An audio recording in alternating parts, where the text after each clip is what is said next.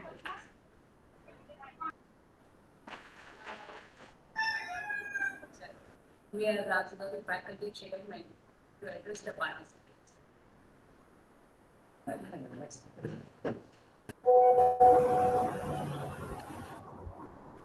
Okay, good morning, my friends. The beloved Vice Chancellor, Professor Shagadigar, Andhra University, my well-wisher, my mentor, our most respected principal, Professor B. Srinivasarao, my brother and my good friend, Professor Potential, and another my good friend,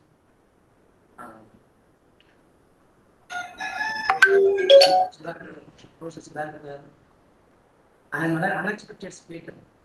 First, let me say thanks to Dr. Lakshmi Garu, speaker, my colleagues, and my good friends. It's my privilege to share and my clinical research and research experiences. But today our topic is the precision nutrition and potential adolescence. The challenges in context of COVID-19 and beyond. It's a very good topic. See, the right is saying the basic is more important. According to Abraham Maslow, the hierarchy means it speaks about five hierarchy needs. The first need, the primary need is physiological. Physiological need, the first one is the food, second one is the fast. These two lacking in our culture. This is open debate. 62% of the Indian population, according to mental health department, and the member of the mental health department, 62% of the Indian population not to take nutrition food in our pet. This is very, very important. Without basic need, you are very difficult to expect cognitive development. The cognitive development basically talking about one is learning, the thinking is very, very important. When coming to the second important development, physical development, emotional development, psychological development, social development. So all these factors connected with nutrition. But today, the people are not taking proper nutrition. Lack of nutrition is the second important point for COVID-19. Since last 2 years, majority of the people within India, outside India, they're talking about, take good food. Hello? Solunga. Good food, increasing the nutrition. So, since the beginning, natal and postnatal, these three natals is very, very important for every woman. Before conception, after conception, from 0 to 7 up to delivery. Physiological support and psychological support is very, very important in every pregnant woman. You may see every day news, TV, the channels. Majority of the women lack of nutrition, very difficult to deliver the baby. Very difficult to the baby. The government is talking about improving about the nutrition. Where is the food? Where is the basic needs to the woman? It's very, very important. And second one, the second important postnatal from deliver onwards. From deliver to second year and to fourth year. 0 to fourth year, you will see 48% growth and development of the baby. With a lot of research experience is there throughout the world. See, rest of the 52% from 4th to 21 years. So from 0 to 4 years, nutrition food is more important. The government support to provide the nutrition food to the common man is very, very lacking. Very recently, I got one project that's Edinburgh University. British government is giving to one big project. The government of India initially they started Uttar Pradesh and Haryana. Very recently, British government with Andhra Pradesh MOU. Project is called as bro. I'm the one of the important. Okay, I'm one of the important project director at the government. The project name is not nutrition food, is basically on the organic food. Today, everybody is taking, okay, artificial, super, so what you call as super, and what is called pesticide foods and etc. That's why the disease of level is increasing under WHO. Second highest disease in the world, the depression. India is the first place. More than 60% of the population in India have been suffering with depression. The very recent, just now I got one phone call from one college. The 4 foreign students have been suffering with depression. Depression leads to suicide. It's a part of the COVID. The majority of the COVID patients took suicide. You know, maybe you have seen in the newspaper. My project in the group project, agriculture project, British MOU with Andhra Pradesh. That is called as Telugu word Raitu Sadarikata. The Raitu Sadarikata. So preliminary, they take in challenge Visakhapatnam and Kurnool districts. So those who are taking organic food, those who are not taking organic food, see the growth and development. That is called as trade-off. Organic development means the child from before conception, from conception to up to 8th pregnant or maybe 9th month or 10th month, we will see the development of the baby inside. Development of the baby inside. What is the development? One is the cognitive development, physical development, psychological development, social development, linguistic development, and social development. Is the aim of this project.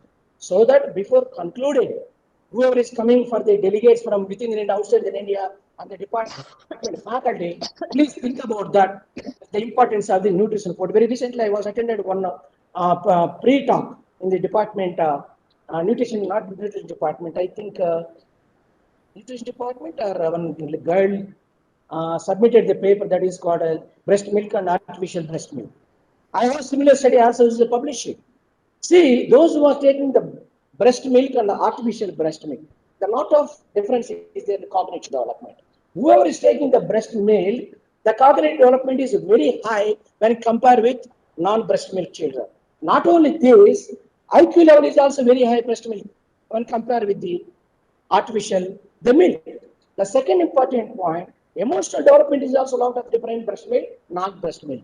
Today, the 40% of the women, they're not giving the breast milk to their own children due because of their beautiness. That is not the correct. The natural, okay, beautiness, okay, that is different. But whoever is giving the breast milk, you will see the good growth and the development.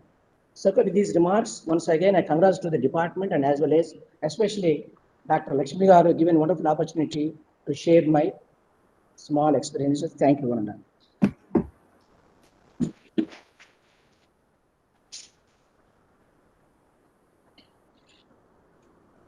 I thank Professor Rajgaru for addressing our participants and for sharing his objectives of the project which he has taken up recently. And he emphasized not only on the nutrition aspects of the development of an individual, but also the regular social and psychological aspects that are also needed for the development of the whole individual. Thank you very much, sir. Now I request Dr. M. Rajeswari, Joint Organizing Secretary of the webinar, to propose a formal vote of thanks.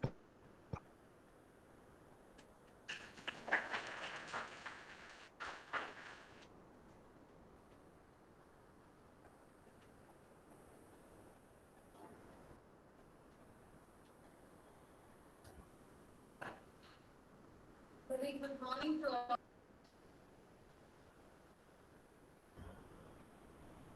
On behalf of Organizing Secretary and Department of Food Nutrition Dietetics, I am indeed privileged to propose vote of thanks for the inaugural function of International Webinar on Precision Nutrition for Potential Adolescence, Challenges in the Context of COVID and Beyond. supported by National Commission for Women.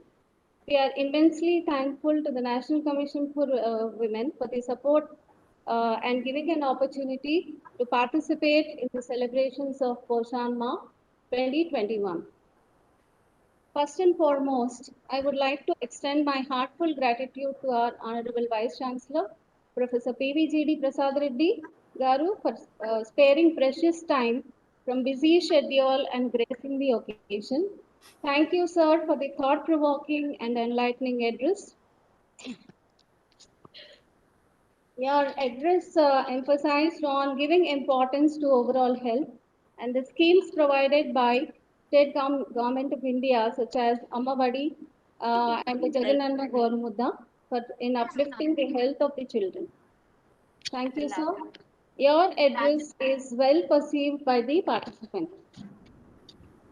Next, I would like to extend my hearty thanks to Professor Samatha, Rector Andhra University, for joining the webinar through virtual mode. And I would also take this opportunity to express my deep regards to our beloved principal, sir, College of Science and Technology, Andhra University, Professor K. Srinivas Garu, for the excellent message. Sir emphasized on the precision nutrition for adolescents and its importance in the present day nutrition sciences. So, you are the backbone of our science college and the guiding force for every new step forward. Thank you, sir, for being a constant motivator in all our endeavors to excel in this particular field. I also extend my thanks to Professor M.V.R. Rajagaru, Faculty Chairman from the Department of Psychology and Parapsychology. You have expressed the grief towards the malnutrition prevalence, especially in women, and you have connected to the prevalence of malnutrition to the psychological problems such as depression. Sir also emphasized on the importance of nutrition in every developmental stage and its impact on the mental development. Thank you, sir, for this speech. Now, I extend my gratitude to Registrar Sir, Andhra University, for accepting to deliver the valedictory speech in the evening and grace the occasion. And I'm also thankful to all the resource persons, Professor Kausalya from Avinash Lingam University, Coimbatore, Dr. Subbarao from National Institute of Nutrition, ICMR, and Professor Vimal Karani from University of Reading, UK, for readily consenting to deliver the lectures. I would like to extend hearty thanks to Professor G. Sudhakar, Director of the webinar, for his unfaltering support and instilling confidence in us for organizing the webinar. I especially thank Dr. Lakshmi Kalpana, Associate Director of the webinar, for providing constant encouragement. I also wish to acknowledge my profound gratitude and sincere thanks to Professor Rama Sudha, Honorary Director, Andhra University Computer Center, and the entire team for providing excellent technical support. My deep sense of thanks and appreciation goes to all the participants from different spheres who have joined this webinar with great enthusiasm and made today's inaugural event a grand success. I'm sure that the scintillating academic sessions will keep you all glued to the webinar till the end of the last session. I would like to thank all the students, research scholars, colleagues, and non-teaching staff for all the cooperation and hard work in making this program a resounding success. I especially thank press and media friends for an excellent coverage of this program. So in the end, thank you all for being with us today for the inaugural and hope you have a wonderful day ahead. Thank you, sir.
academic session.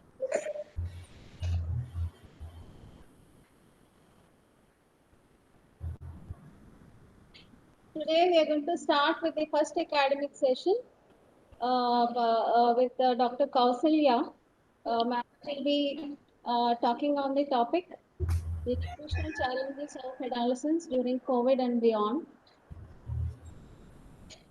I request Professor, Senior Professor of the Department of Human Genetics, Professor G. Sudhakar, to introduce Professor Kausalya.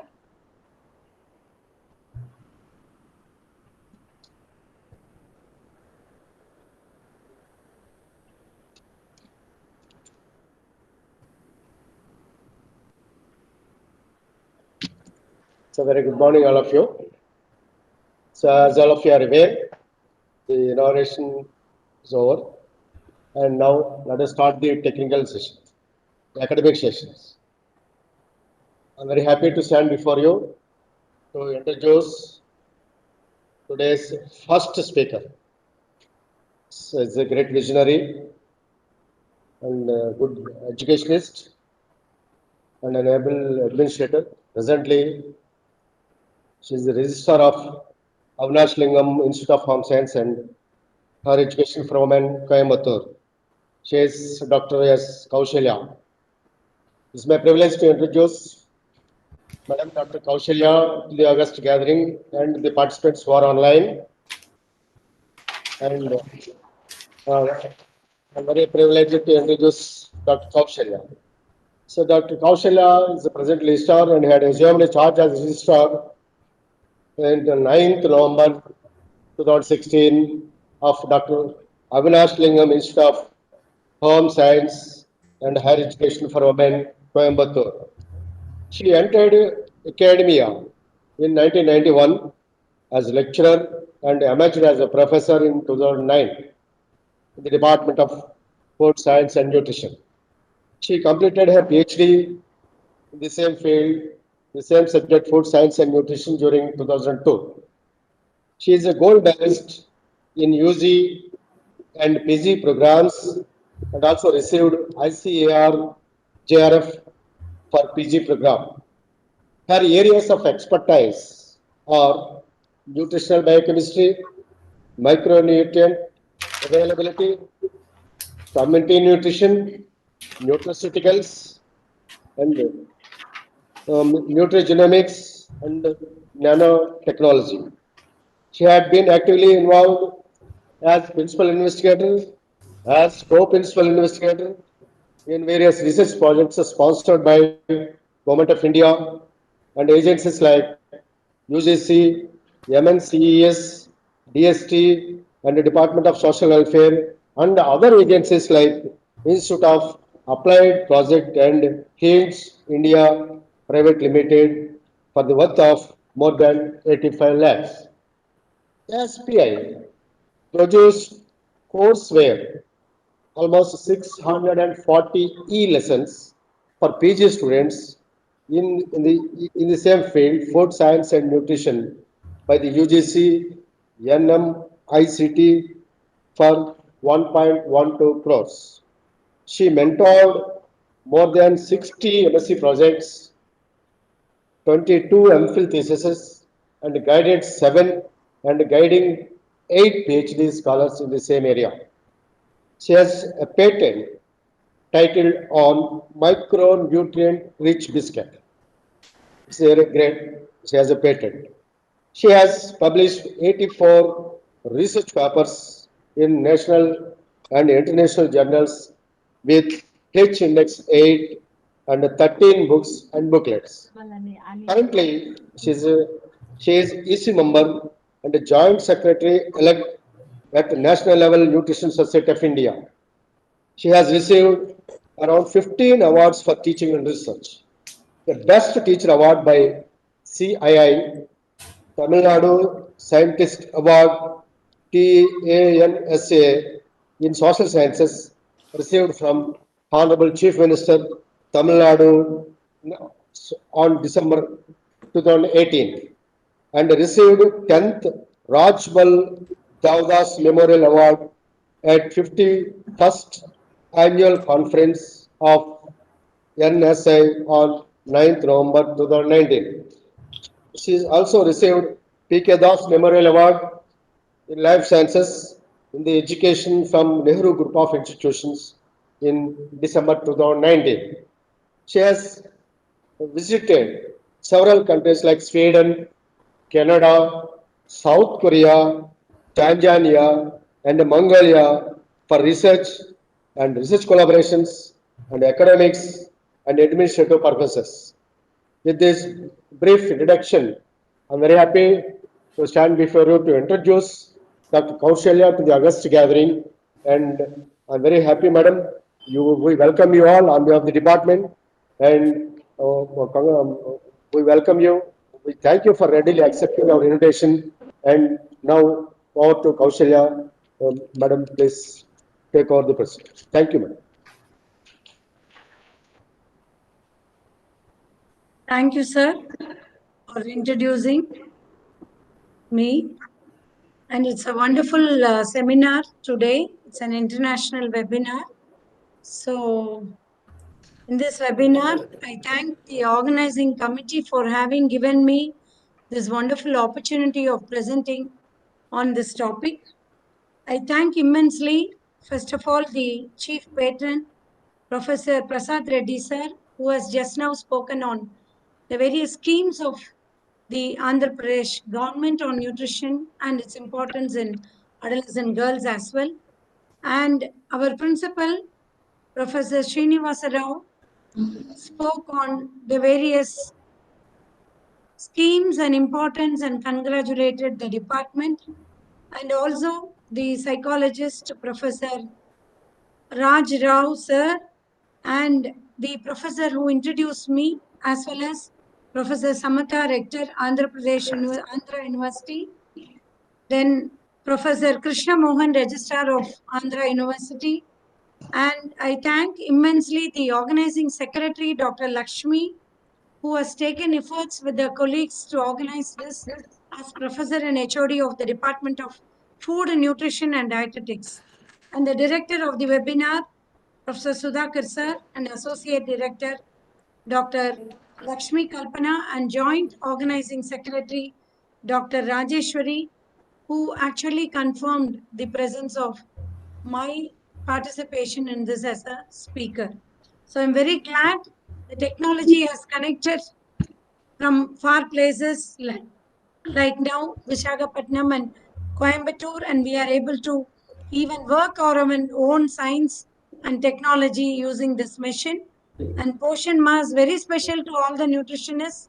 As we know, we are all working and celebrating Nutrition Week, but right from 2018, when our Honorable Prime Minister Ji introduced as Nutrition Poshak Ma, that is the Rashtriya Poshan Ma, we are all celebrating till 30th, and I am very glad to participate in this. And the title assigned to me is Nutritional Challenges of Adolescent Girls During COVID Times and Beyond. And I congratulate both the department and the National Commission for Women for jointly organizing this, because it is a very great opportunity to participate in the event supported by National Commission for Women. So let us actually thank the leading eminent scientists in food science, nutrition, and agriculture, Dr. C. Gopalan, all of you know, the founder of Nutritional Sciences in India, former director of NIN and director of Nutrition Foundation of India at Delhi, and Dr. Rajamal P. Devadas, our own mentor and the first vice chancellor of our university, an international home scientist and nutritionist who mentored all of us to participate in home science and nutrition, to take the findings of lab to the land. And the living legend now, the green revolutionaries and the great international scientists, we owe our gratitude to Dr. M.S. Swaminathan, who is a living legend, but for whom the food security and the nutrition security we would not have achieved, along with Dr. C. Subramaniam. So what is adolescence? All of you know in this. I think students are there, scholars are there, different. Yes, sir. You're able to hear my voice? And the Okay. screen? Okay, madam. Yes. Okay, madam. Okay. So I think different fraternity have joined.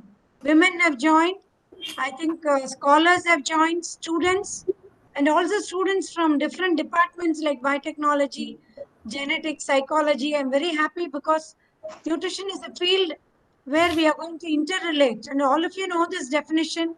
I need not repeat, but I want to emphasize that adolescence is a period from puberty to legal adulthood. So the age of maturity, according to WHO, we just say childhood is from 0 to 10 years.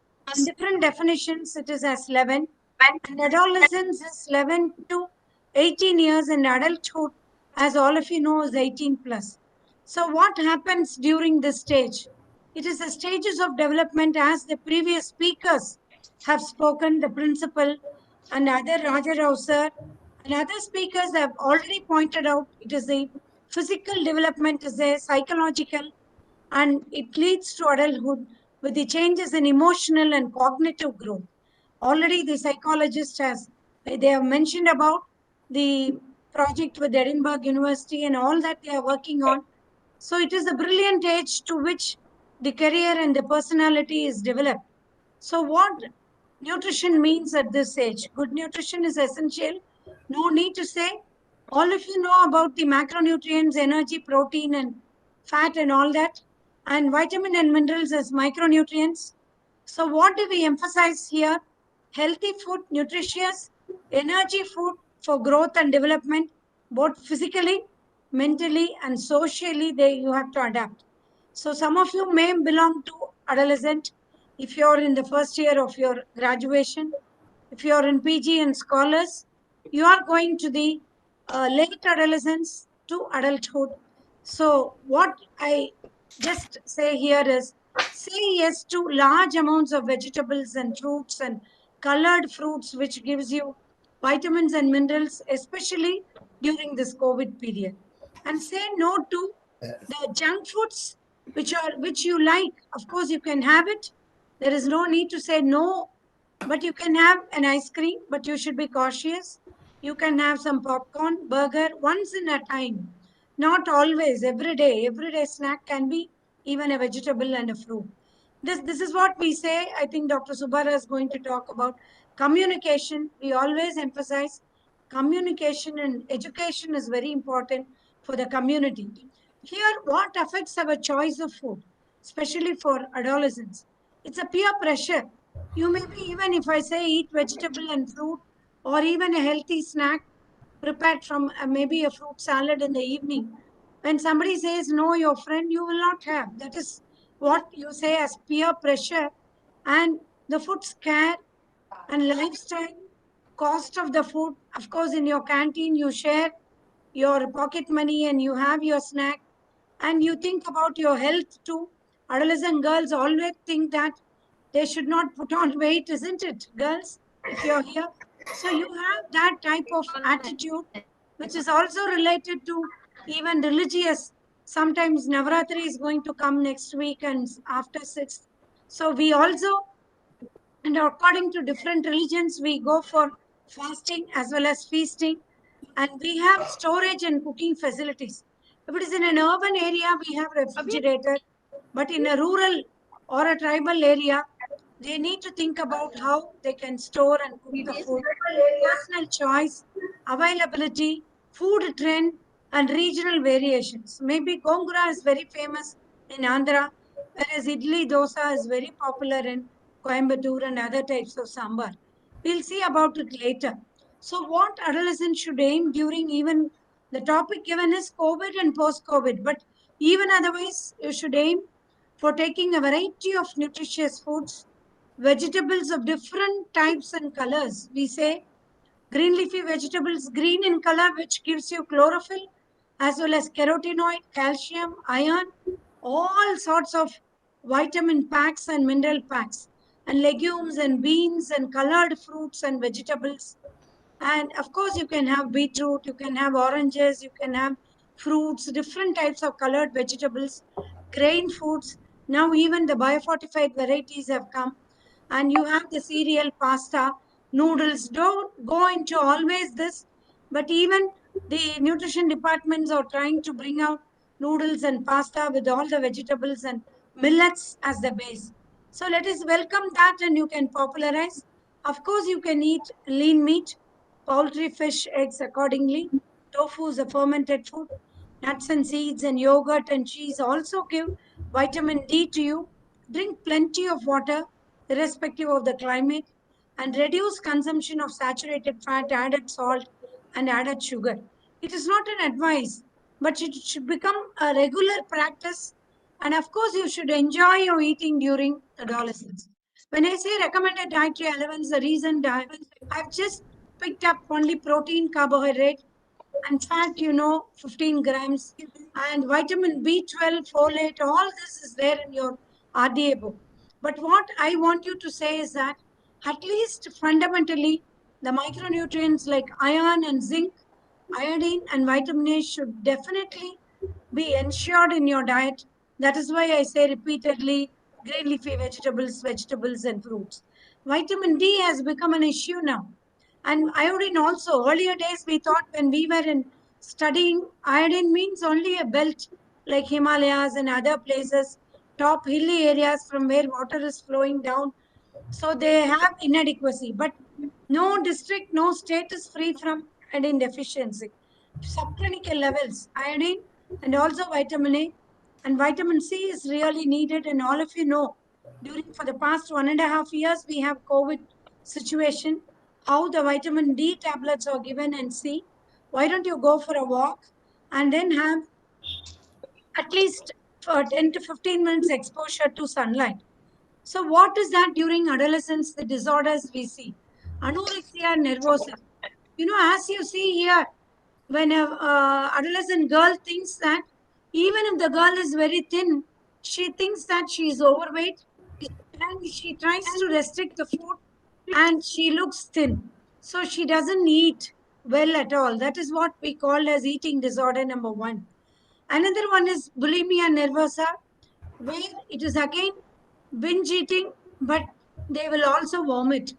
And the third one, binge eating disorder, there is no vomiting. And all of you study basically. But anyway, as you see here, what I have already explained, how common it is, you can even go through the slides. And the average age at which this happens is, of course, after 18.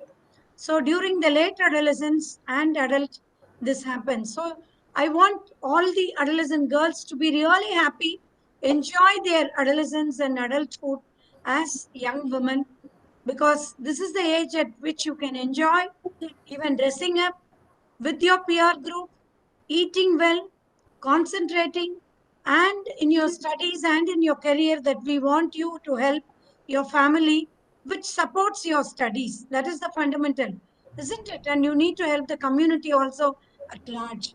To review as what is this? So weight gain. See, on one side, thin weight that was there earlier, underweight and all that. But now obesity has also overweight has become a problem, especially in school children and college. When they talk about adolescence to adulthood, weight gain has become a problem. Overweight, and see, it is nothing, you need not worry about it. But this weight gain during this stage, you have to go for an exercise or you have to do your household activities to reduce the weight so that you will be more fit. And if your family has a tendency of obesity, or if somebody is affected with type 2 diabetes, so you should be really cautious in the sense, be happy, but conscious on your weight gain, calcium intake, soft drink consumption, eating habits should be really good, and low consumption. What is there in fruits and vegetables nowadays? You should enhance the consumption of fruits and vegetables and reduce the consumption of fat, not always in burger and other carbonated beverages and sodium and all that. So, what is that is recommended? It's not recommended. All of you know, but it is not practiced. How many of you during the COVID time, just think how many of you are with your either a system, laptop, or cell continuously, and your eating pattern, sleeping pattern, and healthy snacks or meals have been disturbed. Is it not? Yes, definitely. You sleep during, you go to bed during 11 o'clock, 12, and then you do eat when you really want. So all that when you come to college, it's all materialized and it is into practice. So you can go through drink water, balanced meals, and all that you know. But instead of a snack, being even an adolescent girl, what I want you to say that at home, when you just reach your home, have a wash and help your parents to cut fruits and keep it on the table and eat yourself. Because when you teach, it is easy. When you teach the community also, it is easy. But when you want the attitude in practice to change, it is totally different.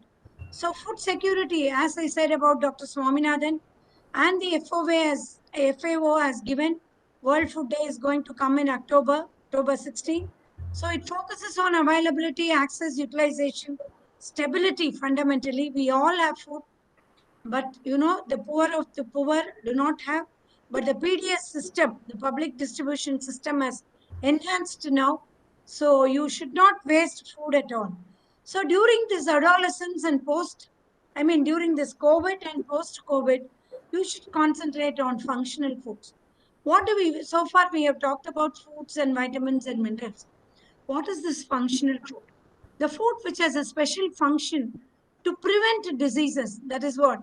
The third point, fourth point I have given, foods that can prevent and treat disorders. And there are different synonyms which are used: functional foods, nutraceuticals, and designer foods. I think those who are in nutrition will know. Any food that has a positive impact on health and state of mind and physical performance along with its nutritive value. Nutraceutical, something which is isolated from the food and may be given in the form of a tablet, say for example, B complex or even a lutein.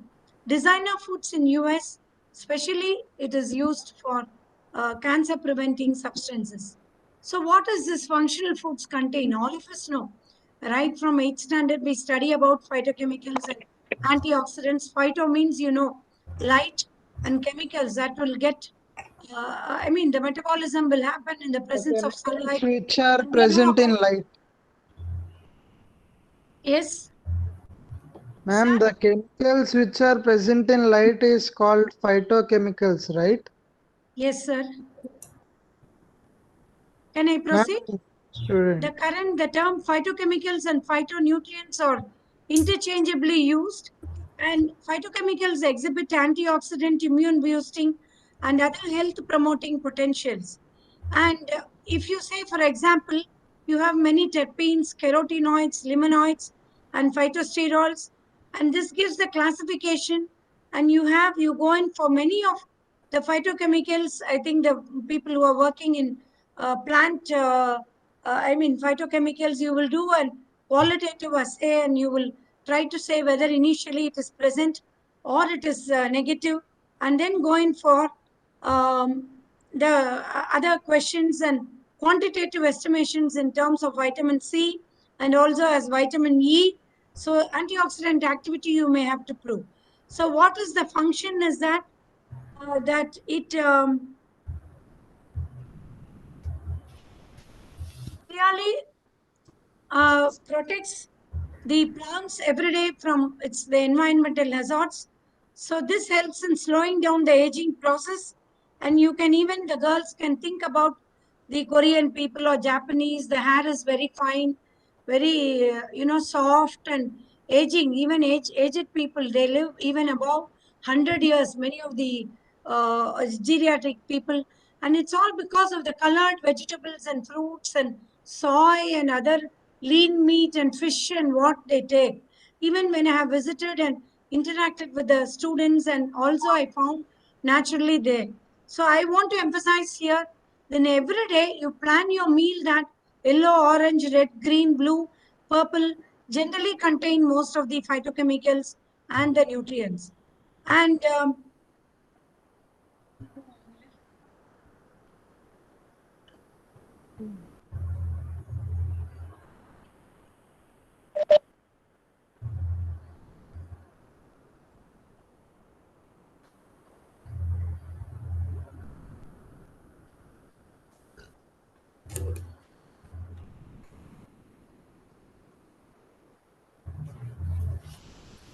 I'm unable to move the slides. Is there any control there?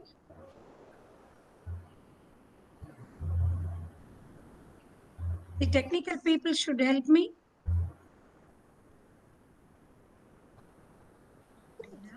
Madam, slides are which are not in our control, ma'am. Okay, okay. Shall I go back and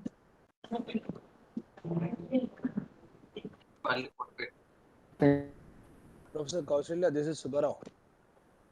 Sir, good morning, What sir. you can do is good morning. You can please stop sharing your slides and share once again. Probably it will work then. Okay. Sometimes in WebEx it gets stuck. Yeah. Okay, I'll keep talking and try to change the slides and.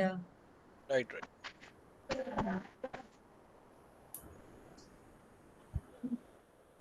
First line. Ma'am, stop the presentation and again rejoin. But anyway, all of you know that you're able to hear me. Yes, ma'am. Yes, ma'am. Yes. Yes, ma'am. So all of you know, as a process of natural metabolism, the free radicals are produced, and in a single term, if I want to say what is a free radical is one which has a singlet electron, and we have many radicals like this, like reactive oxygen species. And in the WhatsApp, during this, even the COVID situation, in WhatsApp, you would have seen many of these reactive oxygen species and about the oxidative nature and antioxidant nature of some of these molecules you would have heard. So this is the oxidative stress and non-radical, the species that we are talking about. So the molecular species of oxygen in oxidative stress will be triplet oxygen, superion, anion, hydrogen peroxide, hydroxy radicals, water, and singlet ion. So the phytochemicals in fruits and vegetables, and all of you can recall why I'm giving carrot is very simple, but I just want you to remember that this is a Nobel Prize winning experiment of isolation of beta carotene, alpha and gamma, and that you should remember as a fundamental in chemistry.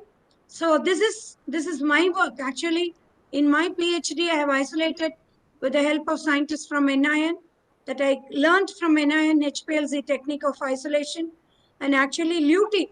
You can remember that in your home, if some elders are there, if they undergo a cataract operation, after that they are given tablets which contains beta carotene or lutein and others. But why not you eat from carrot or from tomato, which contains oxidative carotenoids, including zeaxanthin? So what is the message? You must have seen even the nutrition garden at NIN, which gives a wholesome. When you take as a fruit or a vegetable, it gives the whole lot of nutrients rather than an isolated nutrient. So here,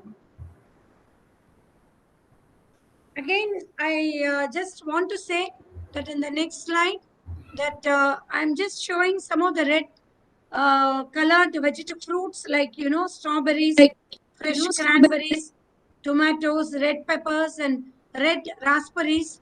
And these fruits, we like, and nowadays the red peppers and green peppers and yellow peppers have become common, those rather than. So it is my practice always, I bring a salad even today with the cucumber, tomato, onion, and also the green pepper. So what you can do, you can bring that along with the vegetable and fruit, which I'll talk about it later. This is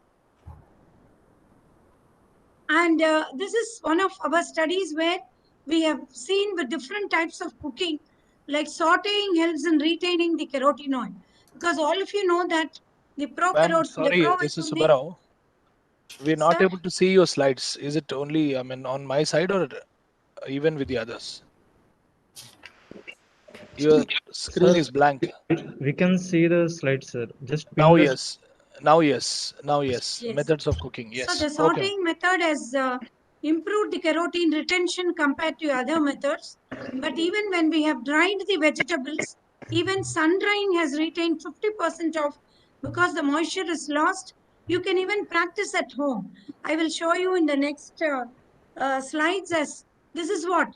See, during the adolescence to adult stage, you're going to, if there is a family history, again, that there is resveratrol is a compound which is present in grapes, and lipid peroxidation, and the blood glucose level decreases, total cholesterol and HDL cholesterol will be enhanced. And this is one study where I don't know whether you're familiar with the Kerala rice, but this is the black rice which we have studied as a functional food. Even for scholars, I want you to say this is available in Tamil Nadu and exported to Indonesia, Thailand. This is the forbidden rice, and it's eaten by royal people, their family. But of course, it is there available in black rice. It is of course black color. You can see the pressure cooked sample and conventionally cooked sample compared to white rice. It contains the phycocyanin in it, and this is used for reducing diabetes. We did in animal model, and we also did with type 2 diabetic people. But to prove that it is the recipes are acceptable to people, just I have shown you with white rice. We have prepared all these varieties as idli, dosa, rice, and all the different paniyaram, and all that is possible. So this is the study where the black rice was given to the animals induced with diabetes, and then with the control, and also with non-diabetic and diabetic with the black rice. You can see here that reduction in glycosylated hemoglobin and enhancement of hemoglobin and reduction in blood glucose proved this. Next. So here the anti-cancer activity in another study in a group. See, you think about the seaweeds which are naturally available. Here in Ramanathapuram area, we get a lot of seaweeds, green, red seaweeds, brown seaweeds. So it was of great interest for us to study, because when you go to, the countries like Indonesia and other countries, the seaweeds are consumed to a greater extent. Even in the local Tamil Nadu sea coastal areas, Mandapam area. So this Ulva fasciata is a green seaweed. We prepared the the extract as well as the nanoparticles. We subjected it to the in the mice. The cancer cells was injected, and then we have studied. We have prepared the nanoparticles by ultrasonification and characterization, and it of course increased the lifespan of animals, and the biochemical parameters have increased, and the cell count decreased. And coming to obesity, which is really a matter to be of concerned with, which even I think Dr. Subbarao will enlighten on this. So don't be feared.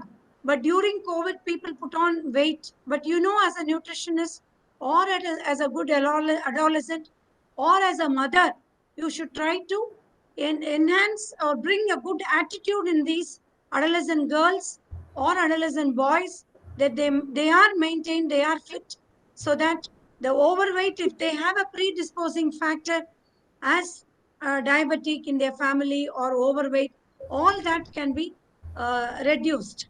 So the excessive, in this we have done a study. This is a small step. Of course, we developed a functional food supplement, and this is we did with the PPR gamma gene polymorphism. All of you know, those who are working with the PPR gamma, it's a proliferated activated receptor which is related to insulin sensitivity and adiposity. So we took a group of adolescent girls and boys, and we supplemented this. Initially, the body composition was measured, and also the single nucleotide polymorphism was tested by PCR and RFLD test. And we gave this supplement and this Pro12 ALA variant. And I think Dr. Vimal Karni also would enlighten more on this.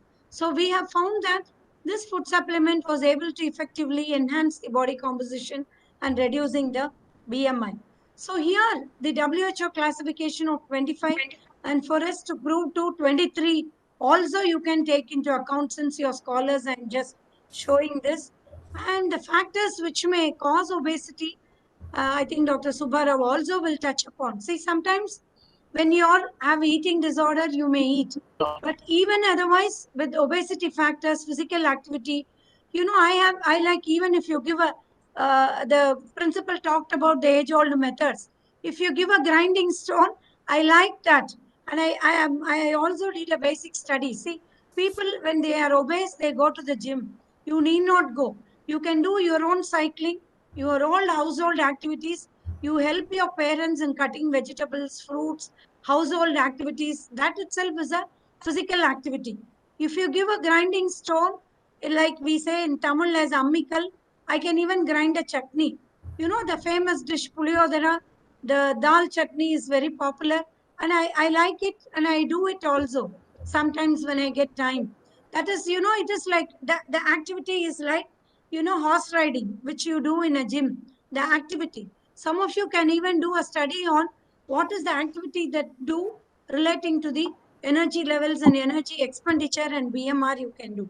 So the genetic also plays a important role. Work demand, ethnicity, socioeconomic status, etc. So this is polycystic ovarian syndrome is also a problem, and PCOD. We have done a study, and all of you know it is a syndrome group of symptoms. Cyst is there in ovaries and high level of hormones and irregular periods, which is a problem for a mother also. So even in hostels, we see that the girl students don't tell this out, and only when there is a, you can see the cyst or follicles, and you can see how the hormonal levels have increased. And we did a study where these are the symptoms, and you can read it anywhere. Of course, during later adulthood and pregnancy, definitely this is affected. Next, and we have a Rotterdam criteria, and based on that, we just did a study recently. A scholar did on 1439, where PCOS was found among 18.7, and she compared different types of interventions like Ayurvedic medicine, where the intervention is based on kapha, pitta, and accordingly the kapha, the different kashayams from natural herbs was given, and alopecia reduced. And of course, with the lifestyle modification, we have given exercises, dietary regimen was common for all, and of course, the Rao hospital, the uh, the gynecologist gave them tablets which are metformin related and other types of myoinositol related ones also. But compared to all the interventions, the lifestyle modifications was better. And as I said earlier, because of time, I'm saying exercise or yoga or even the Surya Namaskar will be when you practice and adopt this. I do a lot of exercise. I work at home, and I do just at least 20 minutes brisk walking. So this will definitely make you come out of PCOS. So that is one of. And vitamin A deficiency, though I have given the children's picture, subclinical levels of vitamin A deficiency is definitely present. And with the use of computers and all the other gadgets, definitely you should safeguard by eating green leafy vegetables and fruits. And anemia, major. If I take in the audience 1,100 people, male and female, hemoglobin content definitely 60 to 70% will be anemic. And this is during COVID. This is a predisposing factor also for other immunity loss of, bringing down the immunity and exposure according to the environmental situations. And iodine deficiency, as I said, we are taking aerosols, but this is also related to our, the mental stamina and our activity and psychological status also. And NIN has governed on different double fortified salt, which was tested, and no state is free. Of course, here in our DST project, we just, in a village, we encourage the green leafy vegetables garden in schools and communities, you can see. So the portion mark, the two values that stunted children, we have to bring down. That is the aim objective, that by malnutrition free India by 2022 and enhancing nutrition garden. That was a garden. This is a garden in my own house. I live in a flat. So you can see palak here, and pulichakira is nothing but gongura. I got the seeds, and arakira is amaranthus. You have different varieties. I harvest by 15 days. And coriander and fenugreek, also you have lettuce, microgreens, or otherwise also I just do, you can see it is very lovely, isn't it? I regularly use palak from my home garden. So when you have little space, you have to do, because this is the sustainable way by which you can get access to the food security and nutrition security at large. And of course, what you have now, as again, I think the slides are going, and I will talk about the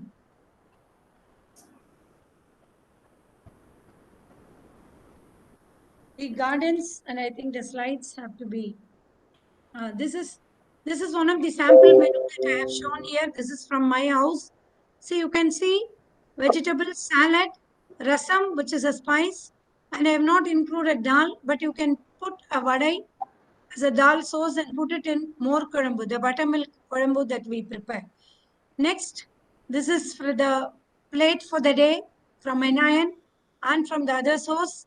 So you can see lots of vegetables and green leafy vegetables and colored fruits, and you can see the multi grains and rice and wheat and millets. నా class లో లేడు Of course, ఓ pulse and all last that. Year Anvesha Yadav last year కాదే ఇంకా ముందుది అది This is ఎప్పుడు the మాట probiotics which even the 2 years principal and other mentors talked about. The probiotics have to be taken because the ultimate in the physiological system, the gastrointestinal tract is very important for saving the physiology and the health of an individual. So it helps in digestion and immunity, and you know about the bacteria. Even sir talked about breast milk, and you know about the importance of bifidobacterium. So all these sources of yogurt, cheese also gives source of vitamin D as well. The pickles and fermented food like idli, dosa, and other products. So this is the functional foods. Again, it's a repetition.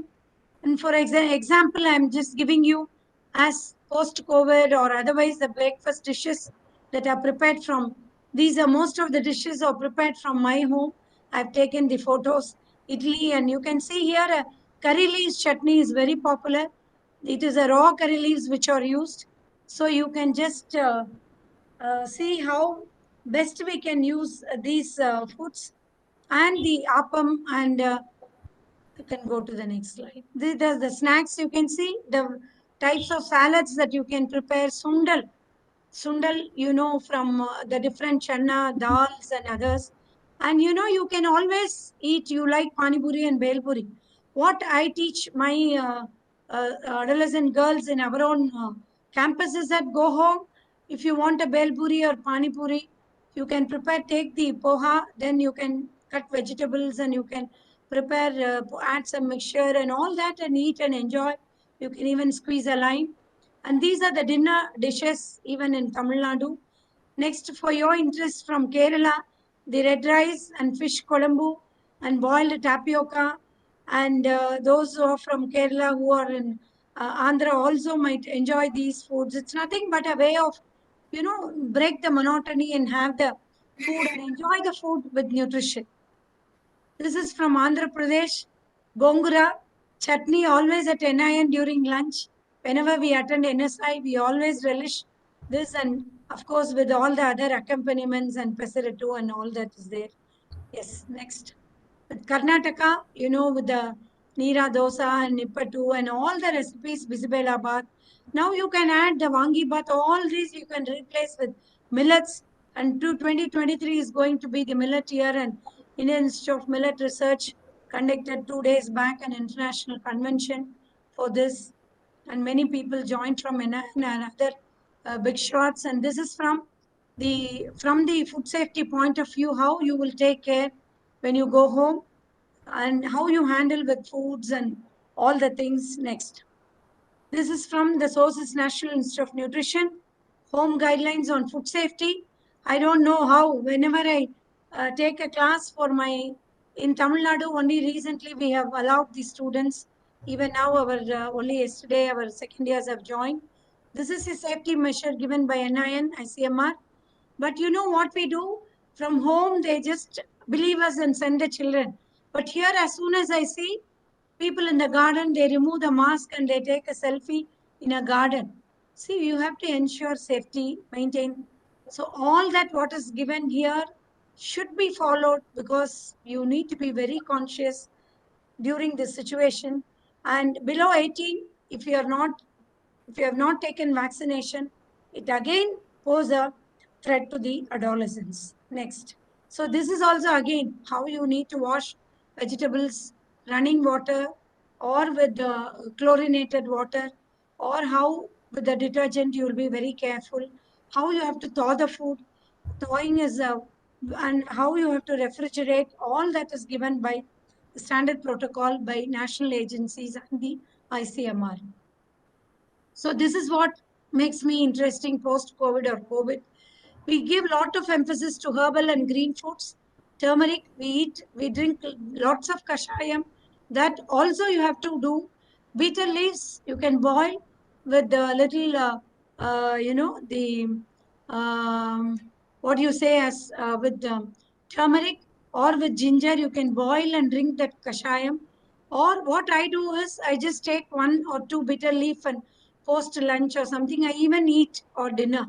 So that also gives a lot of calcium, beta carotene, and it gives antioxidants. You can see a lot here. And even flaxseed is a very good source of iron. And you can take this along with the till seeds, which is a good source of even omega-3 and omega-6 fatty acids. So this is the drumstick leaves powder and curry leaves powder that I developed in my home during the COVID strict 1 month only. I didn't come as an administrator. Throughout we have been coming. So this is what I prepared and I add it along with lunch or something like I just spread it. And this is the government of Tamil Nadu, you know, the recipe that they have given. And even in Andhra, this is the Ayush ministry from Ayurveda. And Siddha, we have Kabasuran Neer, which is prepared from 16 herbs. And of course, in homeopathy, in many districts, the Arsenium album, that is the tablets that we are consuming from 15 days once. So I want you to, having started with definition till this, I want you to really remember, we know about the principles of Gandhiji and October 2nd is going to come, but it is the COVID situation and post-COVID. So adolescents should definitely remember, wash hands with soap, or while coming to Andhra University College of Science and Technology, you would have brought soap also or sanitizers. Wear mask because when you two people maintain distancing, if one is not wearing also, definitely because I am in a room, I've just removed the mask. Otherwise, nobody is here. And this, so social distancing is also a must. Coming to the last slide, this is as a beginner when I joined right from even till 19 to Kerala, Thiruvananthapuram, we miss the annual, the physical form of NSI. So I used to always accompany my students taking to NSI annual meetings. This is during 2000 when I visited, took my students to NIN and CCMB. We also take to the labs because I teach food biotechnology also, and also to ICRISAT. You know, this is not during now. I have given the year. So one of my students, Jayashree from USA, sent this photo last year. Madam, you remember when we visited the labs of NIN and also the CCMB, we were given a mask to wear and also a boot to wear. We were all joking and all that, but now it has become a reality. So when I thought it will be interesting for you, and I missed the physical form of NSI also. And Dr. Subbarao knows how NIN is my second home for learning, knowledge sharing. And we have great friends like Dr. Subbarao and all right from the president of NSI. And this evening we have. So don't think it is this. This is during 2000, and I still remember how we have become forced to wear this because of the COVID-19 now. Next. So thank you organizers, Dr. Lakshmi, Dr. Rajeshwari, and all the others who have given this wonderful opportunity for me to speak to Andhra audience and also nationwide, and to meet my friends as resource persons and my guides also. They're all mentors. When I do not know, I just call them, what is this in communication? He's an expert. And now I thank the Corona warriors, right from doctors, government people, FSSIA, then ICMR, doctors, nurses, and all the others, but for whom the survival now, we are actually surviving because of that. And I thank immensely the audience, and I'll be happy to answer any questions. Thank you all. Thank you.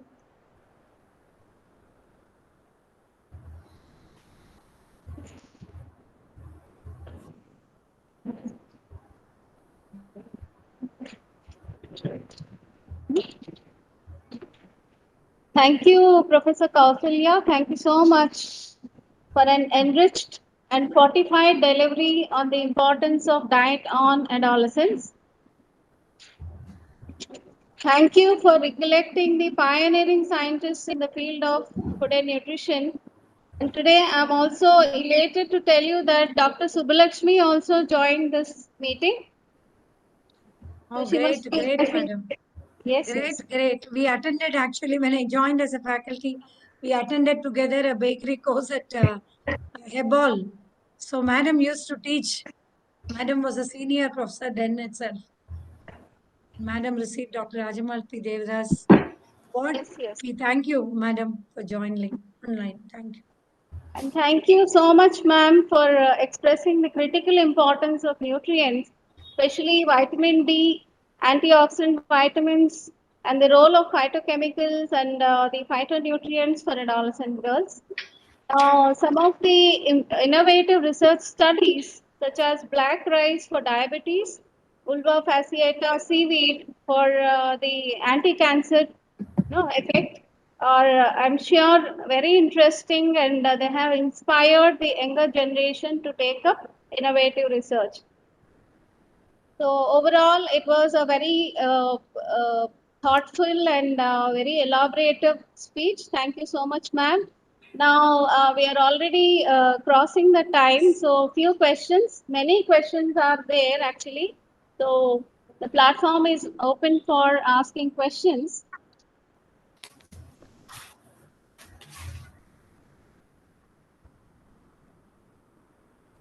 Now I think I'll take up the questions.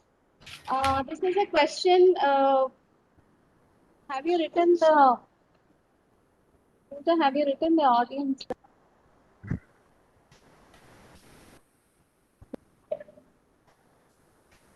Okay, the first question, ma'am.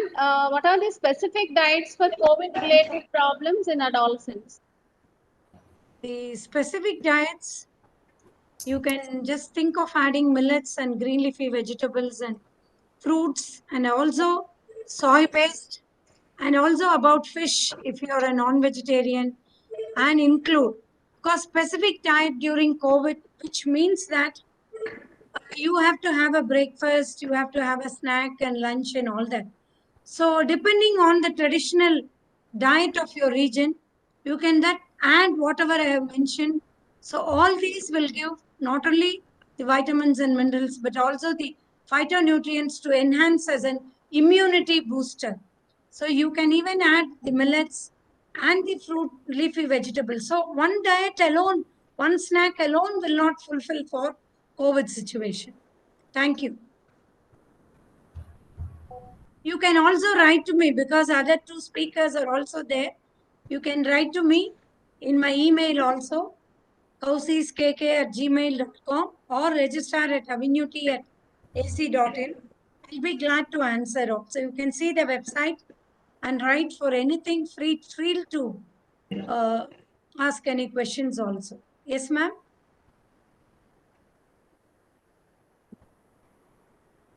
Yes, ma'am. There is another question.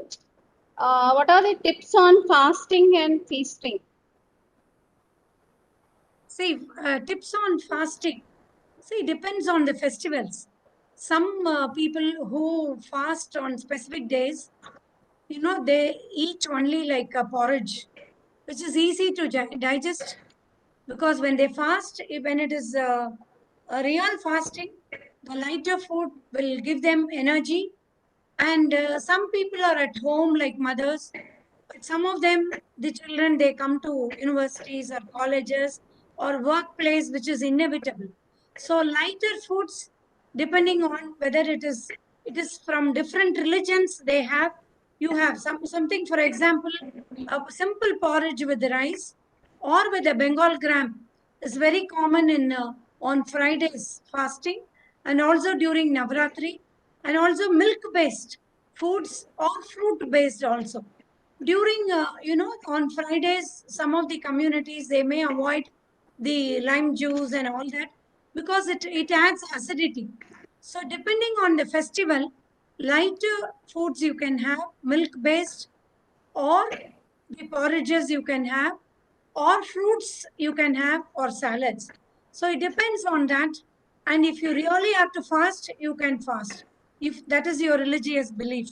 If not, you can always go for feasting, but it depends on festival days. In those days, when you have a feast, you should definitely go for a walk or do exercise, and that should become a practice right from adolescence. That should become a practice. I underline and endorse that because at a later stage, the attitude and practice, though we teach, unless we practice, it is not possible. Thank you. Ma'am, this is the last question. Suggestions for adolescents to contribute for Fit India movement. Oh, we are all doing, and I think as adolescents, we are all in NSS programs, Fit India movement. So, what you can do, first of all, you have to be fit. That is number one. Then you can, during COVID situation, you cannot, go to the community and teach. That is a problem now. But during Poshan Ma, actually, we are asking the students to help the community around because now it is little better compared to last year. So we are asking them to teach even simple exercises through forming groups, and then simple exercises and governing nutrition and planting trees. So Fit India is nothing but you can do a rally in your own college. If somebody working in genetics is not something very important, nutritionists should teach them simple exercises, walking, Surya Namaskar, yoga. Yoga is best because hormonal, because it's not easy by one day. So all this should be like a rally or cycling. You can go within the campus. All that can be done, but it should be practiced. It should be practiced followed by good dietary practices. Thank you. Thank you so much, Professor S. Kausalya. Thank you for answering the questions. Thank you, Now, madam. yes. Now Thank we you, are Dr. starting Subbarao with the second and session. Dr. Vimalkar. Yes, madam, you have some more questions? Yes, ma'am. Actually, we are already running out of time. Yes. So So these are you the can questions even I get now. send the questions to me. I can answer and send it to Yes. you if there is on. Thank you. Certainly, Thank you so certainly. much. Thank you, sir. We thank the entire organizing committee. Thank you so much.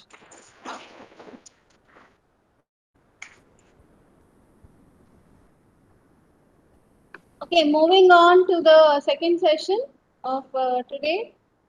We have Dr. Subbarao M.G., Scientist E and Head, Nutrition Information, Communication and Health Education, National Institute of Nutrition, ICMR, Hyderabad. I request our beloved faculty, Dr. V. Lakshmi Kalpana, Associate Professor from Human Genetics Department, to introduce Dr. Subbarao.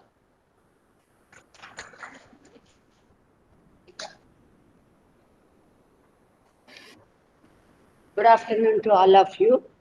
It's my privilege to introduce one of our today's speaker, Professor Dr. Subbarao, MB, on the occasion of this international webinar on precision nutrition for potential adolescence challenges in context of COVID-19 and beyond.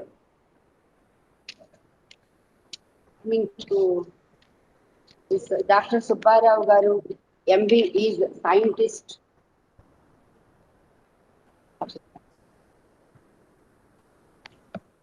Scientist Dr. Subbarao Garu is scientist E cadre and heads the Nutrition Information, Communication and Health Education NICHE division at ICMR National Institute of Nutrition.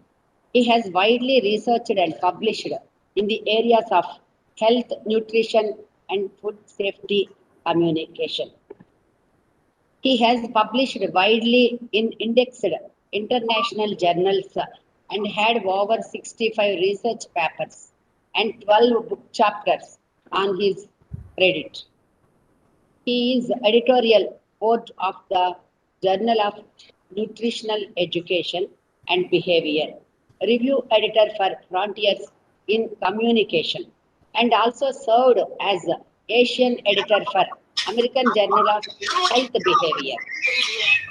And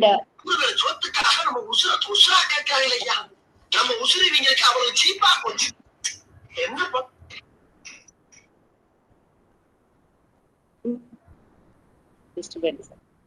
Continue, Chayina. He chairs the Health Communication Working Groups of International Association of Media and Communication Research, in short IAMCR, and also serves on expert committees of FSSAI, Codex, UNICEF, and some other universities. He is a fellow of the National Academy of Agricultural Sciences, FNAAS, and Royal Society for Public Health, FRSPH, in UK. And he has several awards to his credit.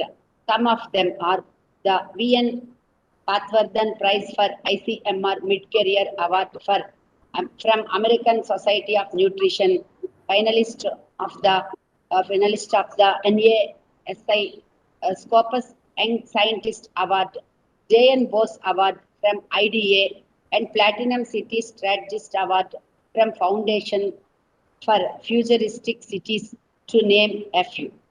This is a brief introduction of Professor Subbarao Garu. And now I request Dr. Subbarao Garu to deliver his lecture on the topic Communicating Nutrition to Adolescents, Purpose and Process Precede Precision.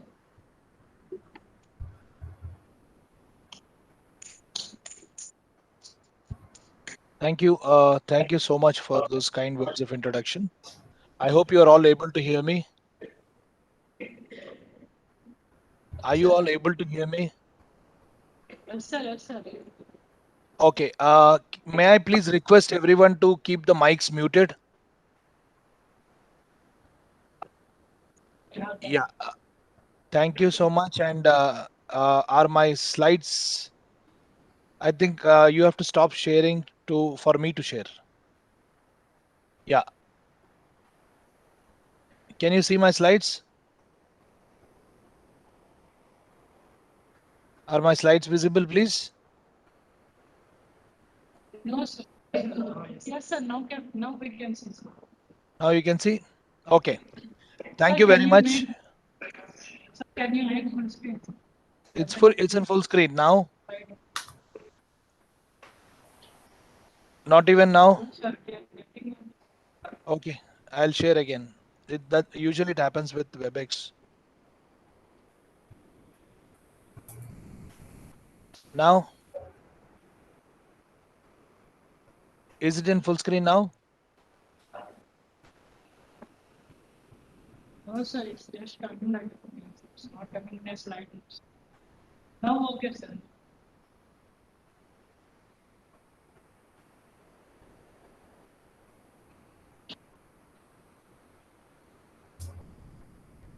I hope it's working now.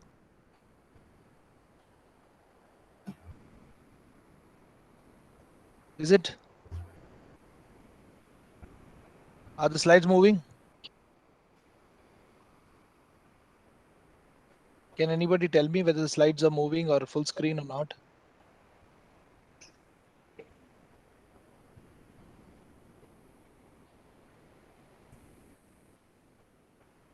Hello.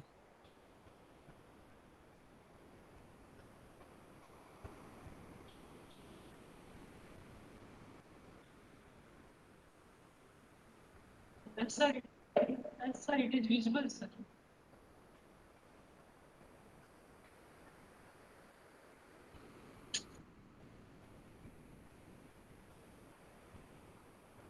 Now, Sir, it is visible, sir. Just close. can you see the next slide? Can you see the second slide also? Sir. Yes, sir. Yes, sir. Yes, sir. Thank you so much. I'm sorry for the technical glitch. But if the slides are not moving anywhere, if they are stopping on one slide for a longer time, please let me know, because it usually happens on WebEx for some technical glitch. Thank you very much. Sorry. Yes, sir. Yes, sir. Yes. Thank you so much. I'm sorry for the technical glitch. But if the slides are not moving anywhere, if they are stopping on one slide for a longer time, please let me know, because it usually happens on WebEx for some technical glitch. Thank you very much. Sorry. I'm able to hear myself. I'm sorry. There is a echo. But if the audio is well, I assume the slides are also okay, and then I'll just go ahead. Okay. I thank the Vice Chancellor, the Food, Dietetics and Nutrition Department for inviting me to this very important webinar. And many thanks to the National Commission for Women for taking the issue of women and adolescent girl nutrition so seriously, and making it mandatory to organize some of these events across the country. And I had the privilege of uh, participating in about two such events organized by National Commission for Women through other universities. Um, and I congratulate the team. I'm sorry I had missed the inaugural session, largely because we had the Fit India Freedom Run today in our institute, and I was organizing as the organizing committee member. So I couldn't join. We'd finished the run, and then I came and joined. I hear from whatever I gather from whatever Professor Kaushali had said. There was a lot of reference to the government schemes and the importance of women and adolescent girl nutrition. And I congratulate the team for putting together this very good program. Many thanks to the head, Professor Lakshmi, and also Professor Rajeshwari for inviting me. And also thanks to Professor Dr. Subbulakshmi. I heard she's also joining. Um, Thanks, ma'am, for suggesting me to be part of this, and thank you very much. And the topic that I had selected for this particular, symposium or webinar is based on communicating nutrition. But you're talking about precision nutrition for potential adolescence, which is a very scientific kind of an orientation one has to give for the topic, because I'm sure Dr. Vimal Karani will talk about the real precision nutrition, while Professor Kausalya has particularly covered nutrition with a precision to adolescence. I will try to cover communicating nutrition, but what should precede the precision. So thank you very much for inviting me again, and then let's go ahead with the topic. I'm is okay. My slides are not moving again. Okay, can you see the second slide? Why at all do we talk about children and adolescents? Why should we talk? You for the technical glitch. But if the slides are not moving anywhere, if they are stopping on one slide for a longer time, please let me know, because am I audible, please? Because I'm hearing a lot of echo of my own voice. Is the slide visible? I'm able to hear myself. I'm sorry, that's echo. You are connected two devices in your same place, so will come. No, I am not. I am not connected to two devices. I am connected. Sir, your voice is very clear to us, sir.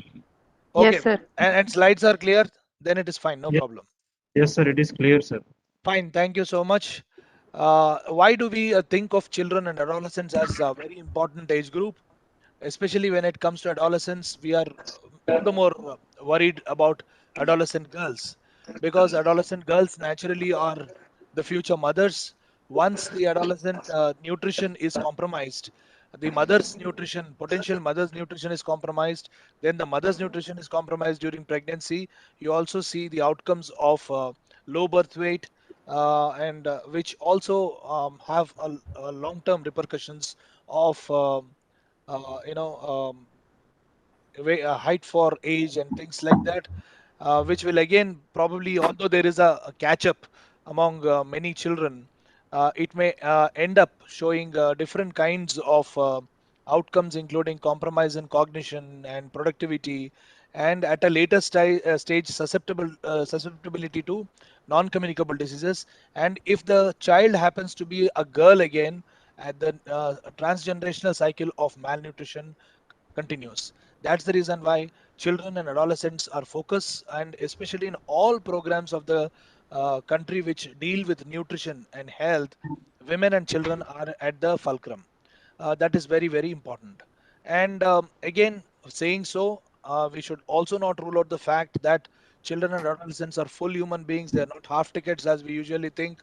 They are full human beings in their own right, and they are the social capital of every society. For a country like ours, where we have, most our country is called a young country. Most of the population, about 20% of the population is young and adolescents, and one-fifth of the population is adolescents, and they're going to be a productive force in future. For a country which thinks uh, people are its own capital, definitely it's a important thing. But is giving information to them enough? Is communicating about nutrition enough? No, it is not a sufficient condition in itself, but definitely it is a necessary condition. As the earlier speakers have said, perhaps the link between knowledge and practice needs to be bridged. A lot of times, a lot of people have some knowledge about nutrition, especially in the COVID era. People have started, researching, thinking, talking about food. But the gap between the knowledge related to food and nutrition and how it converts into their practice and how it eventually ends up giving them good health is the bridge that needs to be filled. Let's take a quick look at how the country that we are today is. We are the seventh largest. We have lots of population, second only to to China, and 20% of world's adolescents live here. As I said, we are young and most productive country, and at the same time, we also are not so happy to say that about one-third of world undernourished population lives here. At least 20% are overweight. If you take the entire population, and recent studies, NFHS 5, which is upcoming, also shows obesity is as high as about 2 to 12% in many states. And that's the reason why I say we are contributing to the global epidemic of obesity, what we call as globesity. And not just that, if you see, is it a problem only in affluent communities and urban areas? No, the communities which were at one point of time economically compromised, with the change in economics of the family, and also with the change in their lifestyles, now are becoming more and more susceptible to the problems of overnutrition, overweight, and obesity. And even if they are not overweight or obesity, by the measures of BMI, they are becoming susceptible to non-communicable diseases like diabetes, hypertension, and other things. And if you refer to the latest papers published in the Lancet, you see for the global obesity epidemic, it is the rural areas that too from lower and middle income countries, which are becoming biggest drivers. You won't believe that, but it is so, because they are the ones where the non-communicable diseases, overweight and obesity, are growing at a faster pace than in the cities. May I have the mics off, please? I can hear some noise from somebody's mic. Okay, given the scenario of both undernutrition and problems of overnutrition, obesity, and non-communicable diseases coexisting, we also have a bigger problem of micronutrient malnutrition, which is called hidden hunger. Most people do not really know that they are actually deficient in micronutrients. It can happen both with those who are energy deficient and also with those who are overweight and obese. So this is a triple burden in a way for us to the country. And coming to the issue of adolescents, they are always at the focus. If you just see anemia and iron deficiency among adolescents, according to the CNNS reports, I'll just tell you why anemia and iron deficiency I try and differentiate, because anemia and iron deficiency need not necessarily be the same. Although iron deficiency is one of the major causes for anemia, if you see the statistics of adolescent girls, you see anemic and iron deficient. I mean, because I'm trying to continue the idea of micronutrient malnutrition, how it impacts adolescent girls. Naturally, you see about 12% of them being anemic and iron deficient, about 17% being anemic but not iron deficient, and about 10% being iron deficient but not anemic. But no anemia, no iron deficiency. That's about 40% of the people are either anemic or iron deficient. And if you see the statistics from CNNS report, you can see that the prevalence of anemia is different from the prevalence of iron deficiency. If you see your own state of Andhra Pradesh, you see where it figures in terms of prevalence of anemia. But are you going to be happy with it? If you see, uh, you know, iron deficiency, you can definitely place it somewhere here. There's a slight difference. And what's the difference? The findings of CNNS study clearly show iron deficiency is higher in urban areas than in rural participants, and from those from richer quintiles. Iron utilization for hemoglobin synthesis was impaired in poorer wealth communities. So iron deficiency, although is higher, hemoglobin is better off in richer children. That is because of the diversity of diets they are likely to get. So the more diverse the diets are, Professor Kausalya was talking about the nutrients and phytonutrients and different kinds of foods that we get from fruit, vegetable, and other things, pulses and other things, which complement each other, and the extent of protein, the extent of other micronutrients which have to help synthesize hemoglobin. If they are missing, only supplementing iron will not actually address the problem of micronutrient malnutrition, especially like anemia. So this is one of our studies from NIN, Dr. Bharati and her group. They have just said the benefits on anemia will not accrue if iron intake is alone increased. It can be addressed through multiple constraints when they are addressed. That is through diversifying diets, through ensuring that infections are reduced, through ensuring sanitation and hygiene. All these work in tandem with each other. That's the reason why adolescent girls' nutrition is very, very important. It is not just enough to combat them with only supplementation. Similarly, other micronutrient deficiencies, if you just take a look at the data from CNNS, they are prevalent at various levels. See folate, and that is also important. And similarly, vitamin A, vitamin D deficiencies, and vitamin B12 deficiencies. And the other side of the coin is overweight and obesity, which is also increasing at a very, very rapid pace. And as already said, with the advent of the pandemic, with children staying indoors and interaction reducing, there are a lot of mental health issues coming up. There are also a lot of inactivity that is happening, and a lot of screen time is increasing. All these things together are also leading, and apart from that, little bit of stress, and all these things are contributing to either binge eating or not eating right, and also compromise on physical activity, which we usually see as factors that lead to overweight and obesity, that consumption of unhealthy diets and also physical inactivity. But there is another step beyond just these two. For the overweight and obesity, it could be genetics, it could be environment. That is the one thing that I want to stress on. Environment is not just the environment that we usually think in terms of what's around us. Environment means the policy environment, the home environment, the school environment, and the environment whether it is enabling for them to take the physical activity, and also it also relates to climate change, and many other things. At the same time, if you see, unhealthy diets are an important reason, sedentary lifestyles are an important reason, lack of physical activity is important reason. Of these, if you see, genetics is something that we cannot perhaps change much, but Professor Vimal Karani will give you little orientation about how nutrigenomics can precisely address some nutrition problems. That is just still emerging, but all these others are ones which can be changed either by little bit of policy modification or individual level modification. So these are easier to handle and not very expensive all the time to handle. So that's where our communication related to nutrition has to focus. While I talk about importance of good nutrition, I also take the leaky pot simile. The leaky pot, as you can see, this leaky bucket or leaky pot, you can see the more you fill the water, the more it goes out, and as it goes out, the water will never fill in. Same is the case with nutrition.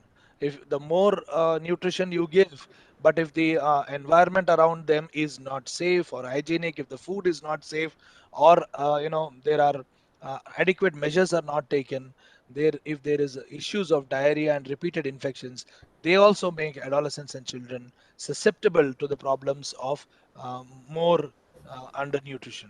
So right from day one, uh, when the child is conceived in the mother's womb, 2000 days, the 2 years of the child, as we say, is important. Also are the subsequent stages, and most importantly, adolescence is an important stage where all these need to be taken into consideration.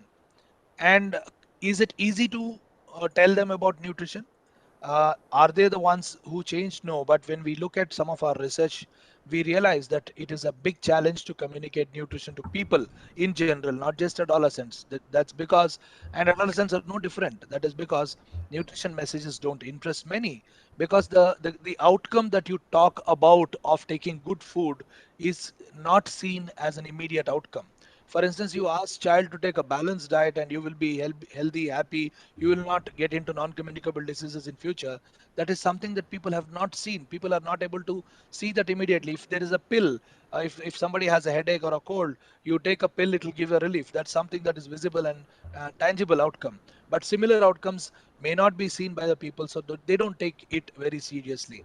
At the same time, it always talks about change in behavior, changing in food habits, change in physical activity, or increase in physical activity. All these demand some kind of behavior change. When you talk about behavior change, it is not very easy to bring about. All of you who have children know this. You ask them to change behaviors, they fight back and they rebel when you ask them to change behavior. So we are also no different. Even adults are like that. So adolescents are also like that. And the children may not feel it is the self-efficacy to do it, in the sense that it is not them who always decides what they eat, and also it is not them who can change all the things at a household level or in the school level. There are a lot of others who influence their behaviors, who influence their immediate environment, which includes peers, parents, the school environment, the friends around, and a lot of other things. So they sometimes feel they have limited powers and scope to change, and they also sometimes economies and infrastructure may be an issue. So if you take a child's or adolescent's consumption of healthy or unhealthy foods itself, you see these are the important things that impact the environment, the skills, the parents, peers, teachers, the education and curriculum, what is taught to them in schools also is very important, and understanding and perception. Let us quickly see each of them. How our environment has changed, especially in the pandemic times, and also during the great economic surge that the country has seen in the last 10 or 20 years. We have economically grown very fast in the last 10 or 20 years, about two decades or so. You can see undernutrition, overnutrition, micronutrient malnutrition are problems of no more are problems of few economic classes. As I said in the second slide, you always used to assume undernutrition is among poor people, overnutrition is among rich people or villagers and urban dwellers. No, it is not. All problems coexist among all age groups of people, and that's the biggest challenge for us. And in the same person, there could be problems related to non-communicable diseases, undernutrition, and also micronutrient malnutrition. So that presents a bigger challenge for us. That's the environment. And varieties of foods and the lure of food companies. There are a lot of food companies which create different kinds of foods. The more and more foods are processed, tertiary processed or ultra processed, the more and more unhealthy they become. but the lure of the companies is so much that you tend to move towards them. And foods, that we are now looking at foods as status symbols. Once upon a time we used to think of the most polished food as the polished rice, as whitest rice is the status symbol that is consumed by rich people. Cereals and millets are all by poor people, but it has come a full cycle now. Now the cereals and millets have become rich man's food, and polished rice and rice is supplied through PDS to the people. So it's changing. And not just this, the kinds of foods that are available in the market, including the high fat, sugar and salt, HFSS foods, what we call, uh, people, due to advertisement or due to marketing or due to peer group pressure or due to whatever, and brands established around the world, we think that eating certain food or eating in a certain restaurant is a status symbol. So that also complicates the environment for a child, because the child is trying to assimilate a lot of information from all quarters, good, bad, ugly. So all this information has to be processed. And then nuclear families and working parents. Yeah, families have become nuclear and incidental. I mean, I'll just quickly broach one of the research studies that we've done recently on food safety at household level. We've realized that, I mean, it is an incidental discovery that in the households where there were grandparents present, the children's food safety was much better than in houses where grandparents were not present. I mean, it is just an incidental discovery. But if you see the nuclear families, the more and more the families are becoming smaller, both parents are working. We are looking for convenience foods. We are not taking so much of, not able to take, thanks to COVID, some amount of food safety, some amount of hand hygiene, some amount of, personal hygiene has come into our lives. But I hope it sustains, it lives on, whether or not it is a COVID situation. Similarly, in foods also, we are looking for convenience foods. We are looking for foods that can reduce the drudgery of cooking for a woman and for anybody. I mean, these days men also cook, but all these things are some of the factors which are complicating our food environment. There are a lot of misnomers about nutritious food. What are organic foods are nutritious foods are organic. All the foods that we have, in the market, somebody says this is nutritious, are different. And what is nutritious and what is not nutritious is not very well known to people. And no playgrounds are available for people to be in schools and other places. Outdoor games are not possible these days. You ask any child or adolescent, are you playing every day? They say, yes, I'm playing. But what they are playing is on their laptop or in the tab or on their mobile phone. But gone are the days when people are moving and then doing physical activity, eroding food sovereignty. That, what we used to grow locally, now we've forgotten because of our sometimes faulty agriculture policies or sometimes the market driven forces. Our farmers also cultivate something that is not, maybe not exactly suitable to the place, but which fetches them more money. And communicating in school environments is captive. It is sometimes helpful. So apart from this, a child is also exposed to many kinds of communication, and the advent of new media. If the child is in the center, the bombardment of messages is happening from all sides. So in this context, I'll just quickly talk about one of the studies that we've done some time back, way back in the sense about 10 years or 8 9 years ago. But the kind of the targeting that we did in terms of communication is something that is worth discussing in this context of precision messaging. So that's what I thought I'll just bring this out. So health and nutrition education material, we tried to give only to control groups, and we divided overweight and obese. The idea was to combat growing overweight obesity among urban schools in around Hyderabad.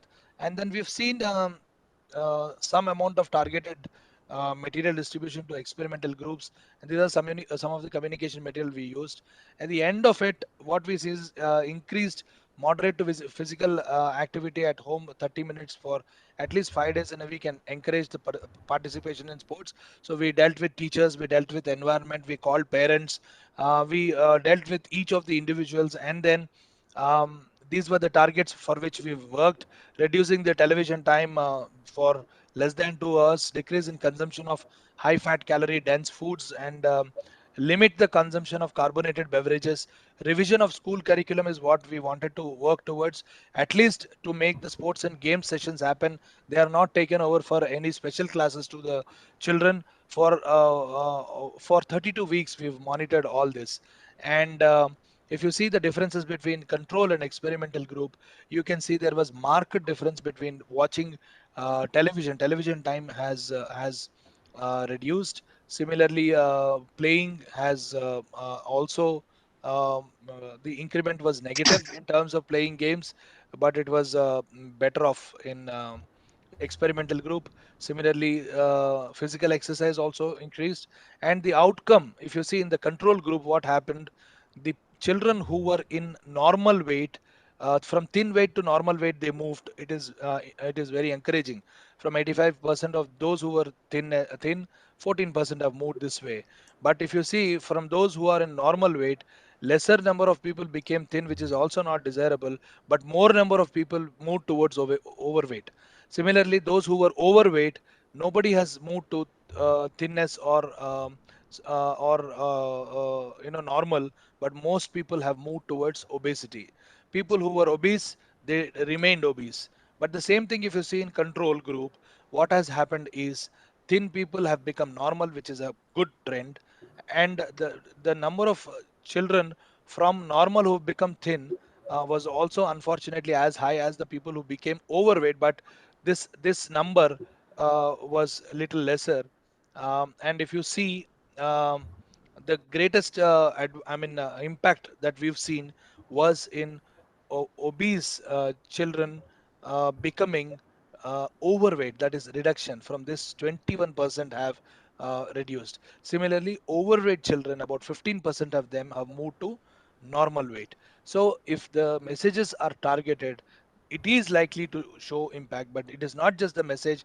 As I already said, it's the school environment, the parents, and also the peer groups, and monitored evaluation will definitely, monitored program implementation will definitely lead to good results.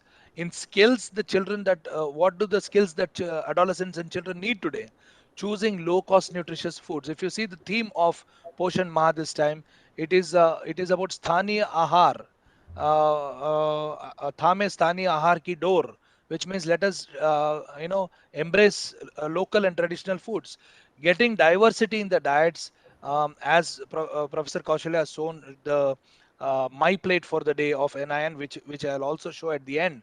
Uh, there is a need for diversity in the diet, diversity in the plate. How does the diversity come? One needs to think and get from the locally available foods. If you are able to get it from, if you say, ask people to say about you have to eat about 400 to 500 grams of fruit and vegetable in a day, people will say it's very expensive because they are mentally calculating only in terms of 500 grams of apples. No, any food that is locally available, guava, amla, orange, or any fruit that is locally available, seasonally available in that time. That skill is something that is need to be imparted, that is needed to be imparted to adolescent girls. Similarly, looking for as much variety as possible.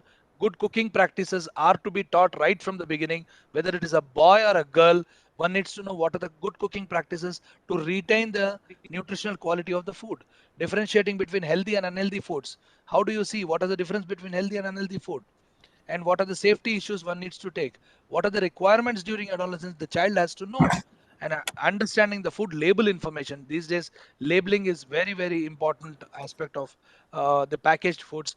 People should know to read beyond price, best before date, or expiry date. You have to know the nutritional content, how to interpret. I see a lot of disturbance. I hear a lot of disturbance in the, yeah. Okay. You may be wondering why I'm showing Bahubali. While the secret of why Katappa killed Bahubali is already known, but my interest is not in Bahubali. If you see this boy, look at the pack of potato chips that he's holding in his hand. They are Bahubali chips. More interesting fact is not that. Just see a little below the Bahubali title, you see the chips pack is available for 2 rupees. So the industry is trying to make it convenient even for the low income group to buy these kinds of foods. The lure of the industry is so much. But if the same child is taught what is healthy, what is unhealthy, what is uh, how to choose one of the how to choose healthy foods from this. You definitely have to teach them how to read the food label. Can it really happen? Yes, it does happen. Uh, and if children are taught reading food labels, the skills retain with them for a longer time. I'll just show one of the studies that we've done. Sorry for the busy slide, the font is very less, but we've done a study in schools of Hyderabad. We just took 8th and 9th grade children. We taught them in 4 sessions only of 4 contacts, one on nutrition generally, one on what is there on the food label, one on how to read the food label, and then one we taught the teachers to teach, reiterate our messages.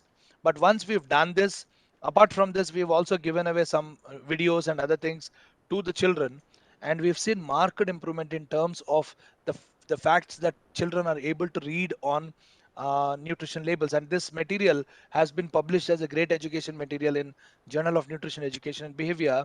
And children are able to do this. When children are able to read the messages, why can't adolescents who are about 15 or 18 or 19 do that, or adults can do it? Now food labeling is becoming a very very important component, and government is also thinking to come up with front of pack nutrition labeling to indicate the nutrients of concern. Yes. Why can't adolescents then again understanding and perception, which is also very very important, need that needs for good communication to the children. And the problem with science is science always keeps changing, and it is very very dynamic. uh, if you can take the recent, I hear some disturbance in the talk. Somebody's mobile is ringing or something like that. Okay, then perception of risk stems from uncertainty. Children can learn what you are trying to say, but also if the science keeps changing every now and then, the new knowledge comes up. Now, in terms of egg and egg white and egg yellow, the cholesterol part of it, should the children be given or not? Yes, they should be given. But a lot of people in Telangana and in Andhra also, I've seen that they don't give egg yellow to the yolk to the children. They just give white. And also there are issues related to a lot of things. Papers talk about pesticide residues and fruits and vegetables. A lot of people ask, sir, you ask us to take fruits and vegetables, but there is a lot of poison on them. But how much of it is true, and how much, and what should they be able to do about it? These things are the things that we have to tell them to reduce their risk perception and enhance their self-efficacy. Self-efficacy is nothing but their ability or confidence in themselves to do the things that we are trying to communicate to them. So, what we should know as nutrition communicators, the risk perceptions are, sometimes it is very good to keep the risk perceptions high. I tell you the example of COVID itself. When we were very fearful of the COVID virus, we were all, distant. We were all keeping each one of others at the distance, and and the government was imposing lockdowns. The risk perception was very, very high among people. But when it started opening up, there are issues when people don't wear masks, people don't even maintain distance, and there are huge group events that are happening. So the risk perception, when it comes down, people don't practice what they need to practice. So that social trust and self-efficacy have to be increased, but sometimes the risk perception needs to be kept little high. Even among adolescents, they should know that they are at risk and they are at vulnerability, even if their food or nutrition is compromised at one point of time. Uh, then, then this is a study that we've done in terms of how adolescents look at obesity as a risk. We've interviewed some of under normal weight children and some overweight and obese children. Their understandings are totally different. The normal weight children blame obese children of being lazy, eating more, because those are the media things that are actually projected every now and then for the children. But obese children are blaming it on somebody else. They said our parents are obese or overweight, or our grandparents are overweight or obese. It is genetic, and they are the people who have problems related to uh, you know They are the people who have problems related to physical activity. Their environment is not conducive, and they have stress, tremendous amount of stress due to their weight status because of their peers actually making fun of them. And also, when we talked about these things with the teachers, teachers were not aware of some of the concepts related to nutrition. Why they have to their regular physical activity timings are also being allotted to special classes, and then this training for 10th class and 8th class exams and IITs right from 8th grade and 9th grade. So this is what is compromising the environment of the children. The parents, teachers, and peers, they are very, very important. They should know. I have seen lot of teachers and mothers think that all these foods are bad, all these foods are good, like processed foods, fast foods, street foods, ready to eat foods, instant foods, prepackaged foods, they're all bad. Home foods and traditional foods are very, very, very good. Say if a mother makes a pizza with cheese at home, it is as bad as the pizza or that you take from outside. But the one that you take from outside may have additional risk of food safety, but anything homemade may not be 100% healthy. Sometimes fast foods, say idli, if you even eat outside, it may be healthy. Pongal, you eat outside, it may be healthy. Similarly, street foods can be healthy. I'm not talking about safety issues here, but depending on the ingredients that go into making it. So if you see, the simple concept that people need to get is anything that is high in empty calories coming from refined attas or refined cereal and fats and sugars and sodium, but very poor or totally devoid of proteins, minerals, and vitamins and fiber are the ones that are unhealthy, whether they are made at home or outside. So, and also people need to do's and don'ts. We should promote consumption of whole grains among adolescents, eating of plenty of fruits and vegetables, as Professor Kausalya has already referred to. I'll not go into detail of that. Physical activity, help, and helping at home. Household activities, how they can be physical activities, is what she said. Yes, I mean they can be physical activities, and make them simple things like making them climb stairs instead of lift. Don'ts are very, very important for adolescents, for the parents also. Let them not eat chips, chocolates, pastries, and other things. And these cannot be gifts for their good performance. All those advertisements of good brother gifting huge bunch of chocolates for sister on Rakhi and giving, these gifts in Diwali. And these are all marketing strategies. Let them not fall for it. And don't promise them to buy these unhealthy foods for their good performance in schools or good performance in their academics. They should be avoided. So let them not skip their breakfast or any meal. Let the timings of that can be maintained, and let them not consume soft drinks and bakery foods as much as possible. Once in a while it is fine, I know, it is all right. We all indulge, that is fine. But the problem with most of the foods that are rich in fat, sugar, empty calories, and salt is that they replace our daily diet. That is very important. And some tips for the adolescents: always make eating a special activity. It takes only 10 minutes. It cannot be done along with watching television, playing video games. No, it should not happen. And unfortunately, some of the mothers also are that, you time your food with the cereal. Oh, 8:30, some cereal is coming. Then we have to, it is 8:30, we have to eat food now. Watching the serial, eating, whatever is emotionally happening in the serials, mother is also feeling, child is also feeling. That may have impact on what the child consumes. So these are some simple tips. Eat in a suitable plate, eat in a specified room. When hungry, eating when hungry is very, very important thing that needs to be taught. And during habitual times, it has to be, the routine has to be maintained. Education and curriculum also very, very important. Once in our study, we assessed the nutrition and food safety component in school science textbooks of India. The results were startling. I'll not go into details, but what was missing in the textbooks is this: the link between childhood malnutrition and non-communicable diseases in adulthood. Adolescent nutrition and nutrition for girl child is totally missing in our science textbooks. This is the time, with the new education policy in the country, I hope there will be some focus on all these things. And hidden hunger, nutrition, lifestyle, obesity, and non-communicable diseases, all these components are missing. If they are scattered from first grade to 10th grade in a systematic way, it can be very, very important. We as a national level committee, so I've had the fortune of being on the committee, and then we've given a blueprint also to the Ministry of HRD some time back. I hope it'll work out. And what works in terms of communication? I said so many things. The environment has to change. The parents should. So I take this example of hand washing. This is from a paper that was published in Lancet in 1999. Yeah. Sir, your voice is breaking, sir. Oh, really?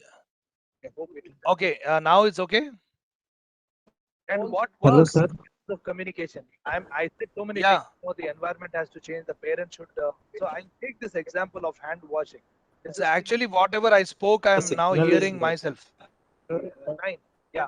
Sir, your voice is breaking, sir. Really? Still it is Now, breaking, sir. and what Hello, works? sir. No, sir. Yeah. Can you hear me now? Yes, sir. Yes, sir. See, what is happening is whatever I said some 5 minutes back, I'm hearing now. Sir, your voice is breaking. Even now? Still it is breaking. Even now? No, sir. Yeah. Can you hear me now? Yes, sir. Yes, sir. Yes, sir. We can hear you, sir. No. Happening is whatever I said some 5 minutes back, I'm hearing now. Just for 1 minute only, we cannot hear, sir. Before that, we can hear this. Okay. This is a very beautiful paper. This is a very beautiful paper. I was saying so many things that need to change in terms of targeting and programming and aiming directly the messages to adolescents and nutrition. I'll just take one example of hand washing. What Just for works with people? we cannot hear, sir. Before that, we can hear. So here, if you see, they have reviewed so many studies. If you give only education to people, will it work? Not much. The effect is not much. Reminders regularly, so the messages should also be repetitive and help them remind. Then the effect was modest, but it was sustained. When people started giving performance audit of whether they are really hand washing or not, it was effective, but only till it was being monitored. When soap and rub were provided to the children, it was very, very, very less modest with hand rub. When sinks were adjusted, they were brought closer to the people so that they can use them for washing hands. The effect is unclear. But when all these, the multifaceted things were done, the change was very, very big, and the practice and outcomes were very good, and they sustained for a longer time. So that means a good communication should educate, remind, perform. We have to evaluate it every now and then, provide the necessary infrastructure, and also provide enabling environment. So this is from a latest chapter that is yet to come from our group. What we've done is how the marketing forces influence food choices. If you see, there are a lot of things, the appeals, the advertisements, the emotional appeals, rational appeals, all this happen, and they create a want among the child. They persuade the child, and then they prompt them to purchase. When they consume, negative impact comes, and health outcome is always negative. How high fat, sugar and salt foods are marketed by the community, if you see this entire thing. So what we have also seen is the environment that impacts the child's food choice and the techniques that they use. They are at multifaceted levels, at home, through television, through newspaper. Uh, then, are you able to hear me?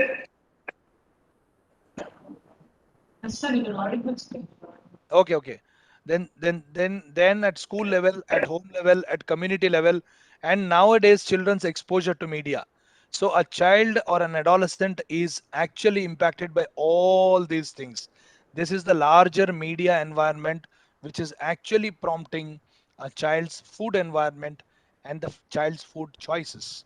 So this is a ongoing research of us, which is also coming to an end, wherein we are trying to develop something called CHELI. CHELI stands for Comprehensive Healthy Eating and Living Index. In this, what we have seen is to improve a child's adolescent's well-being or nutrition, one has to look at various factors. It's not just whether they are eating well or whether their physical activity is enough. It's the screen time, it's the physical activity, the diet, the sleep, most importantly, sleep patterns also, and also the stress. So we have combined all these things into a comprehensive healthy eating and living index, which looks at their adherence to the dietary guidelines for them and their activity, screen time, physical, I mean, all these things, sleep and stress. So in that, we are trying to develop an index which can be used to mark. So on a scale of something like 40, there are 44 questions which get differential weightages of 0, 1, and 2. And we are trying to arrive at a score where we can give a cutoff of a particular score on the maximum score possible, where we can call a child's Chili score is good in the sense that the child is nutritionally or the food environment wise better off. And this scale also we are aiming or hoping will give an opportunity to look at which aspect of the child's health and nutrition needs to be taken, whether it is screen time, whether it is physical activity, whether it's sleep, so that the mothers or teachers or the dietitians can straight away try and focus on that component instead of giving them a holistic view. I hope this will come out. But this is being done in Pune. In a study that we've done, we've seen that if you see the different aspects where the Chelly scores were compromised, maximum was on screen time. The screen time was the one that needed to be fixed. Children were watching more than 2 to 3 hours of television or video games. This is pre-COVID, and I think during COVID the things would have become worse. And then sleep time was compromised in almost 50% of the children. Look at stress. It is not just academic stress, but at home how parents behave, uh, among peers how it is. All these cause some kind of a stress that the child feels. Diet is only not so good in 50%, but all the others are, like diet and sleep are about 50% people it is not so good. But if you see the others, they needed improvement in the fronts of school, screen time, physical activity, and stress, and that's also important in adolescent health.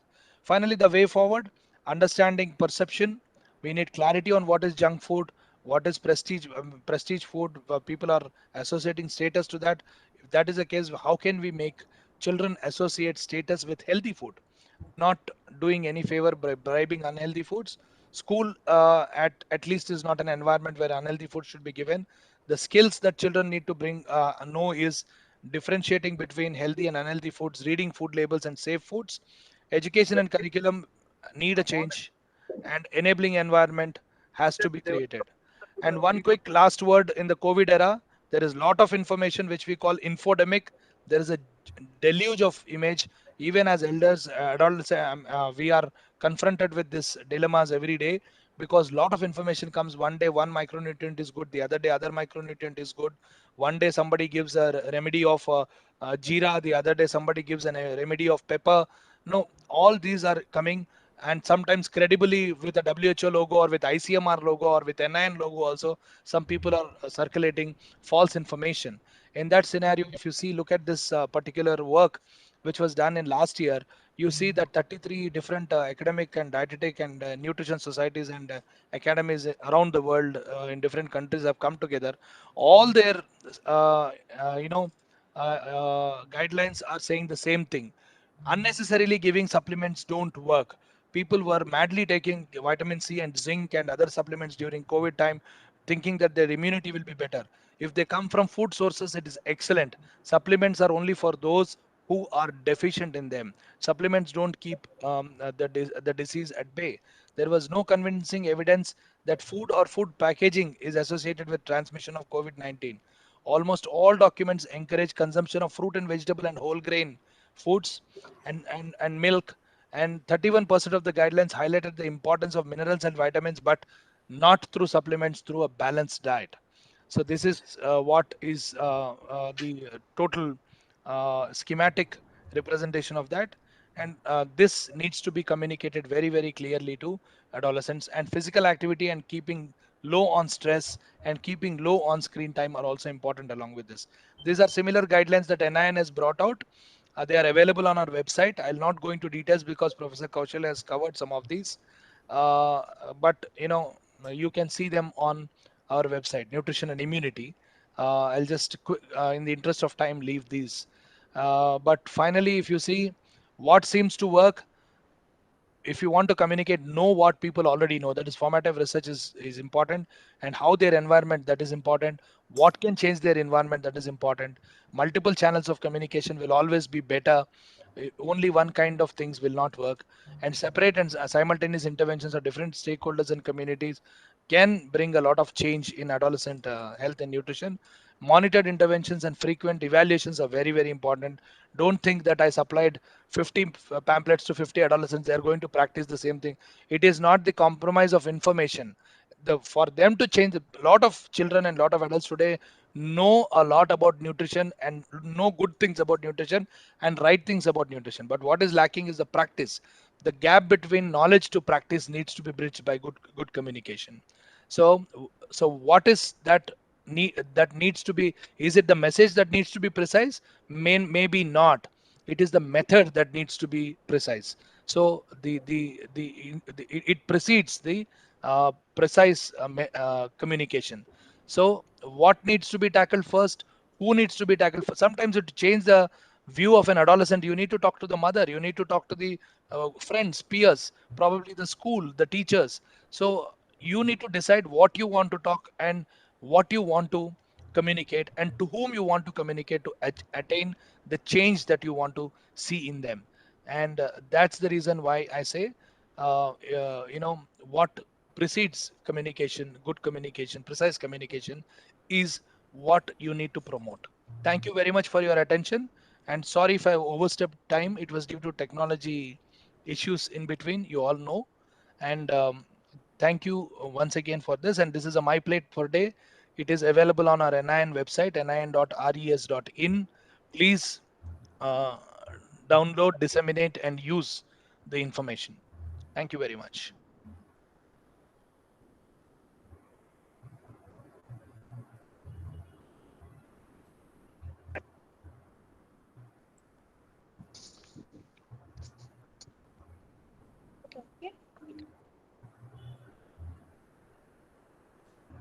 Thank you, Dr. Subbarao Garu, for an invigorating, scientifically enriched, and well-perceived talk. Your lecture made it vivid that nutrition communication is not just sufficient, but a necessary condition. Issues of triple burden and addressing the multiple environmental constraints, such as infection for prevention of anemia, are really thought-provoking. I'm sure the participants have perceived various environmental factors affecting nutrient intake, especially the role of communication and media. Now, some of the remedies suggested and also simple and catchy tips for prevention of obesity on physical activity, reducing television time to less than 2 hours are very simple to practice. Similarly, you have emphasized on the importance of education, nutrition education, especially the education on nutritional labeling to adolescents. Actually, today we have diversified group of participants. We have school children, we have teachers, we have professors, we have PG students from all domains of life science and various other spheres, scholars and experts. And I'm sure, some of your phrases are very catchy, okay, such as the prestigious junk food and leaky pot, etc. I'm sure your lecture penetrated the young minds and motivated them to practice good food habits. And I'm sure some myths are also cleared, especially the non-requirement of nutrient supplements for prevention of COVID. Thank you once again, sir. Now the platform is open for question and answers. Sorry. Sir, can you hear me? Yes, ma'am. Please go ahead. Please go ahead. Yes. So thank you so much. Now the platform is open for question and answers. In order to minimize the time, we have taken the questions from YouTube and from the participants. The first question is, are traditional snacks healthy? Yeah, traditional snacks healthy? Yes, and no. Some of them yes, some of them no. Why I say this is, as I said, what determines the healthfulness or wholesomeness of a food is the adequate balance that is there and the amount that one is consuming in relation to the total diet one is consuming in that day. And if you take individual snack, the traditional snacks that you're talking about, depends on what goes into making it. If it's only maida, if it's only sugar, maida, oil, and or salt, then may not be healthy. But if it has a combination of cereal, pulse, whole grain, and little bit of fat, little bit of salt in moderation, it could perhaps be more balanced. So I'm not. You cannot, in a blanket statement, say all traditional foods are very good, all traditional foods are very bad. There are some of this kind and some of that kind, but you have to know as an individual as to what makes any food healthy or unhealthy or wholesome or non-wholesome. That makes it very, very important. Moderation is key in consumption for anything. Similarly, diversity is key for making it anything healthy. So keep this in mind. You can yourself decide if there is more of fat, more of sugar, more of salt, less of protein, less of fiber, less of anything else. It is definitely micronutrients. If less of micronutrients, it's definitely unhealthy, whether homemade, traditional, or non-traditional. Okay. I hope you answered the question. Yes. The next question is strategies taken by Government of India to ensure nutrition communication to adolescents. What are the strategies taken by Government of India? Yeah, good question. Good question. But there are a lot of things. The Poshan Abhiyan itself and the celebration of Poshan Maha itself is to make Jan Andolan, which is a people's movement in terms of nutrition. It has to be a people's movement in nutrition. But to rely on government only to give all the information is not enough. It's the age of Google. It's the age of information with you. You only have to know which is the right source of seeking that information. And don't say, there is no information penetration in rural areas. If you are saying that, you are stereotyping them. There is a lot of information available everywhere. And we, as advocates of nutrition, you all as students of nutrition or students who are interested in nutrition, can do your bit. You can teach your own servant maid, you can teach your own servant maid's children, your own brothers, sisters, siblings, and friends.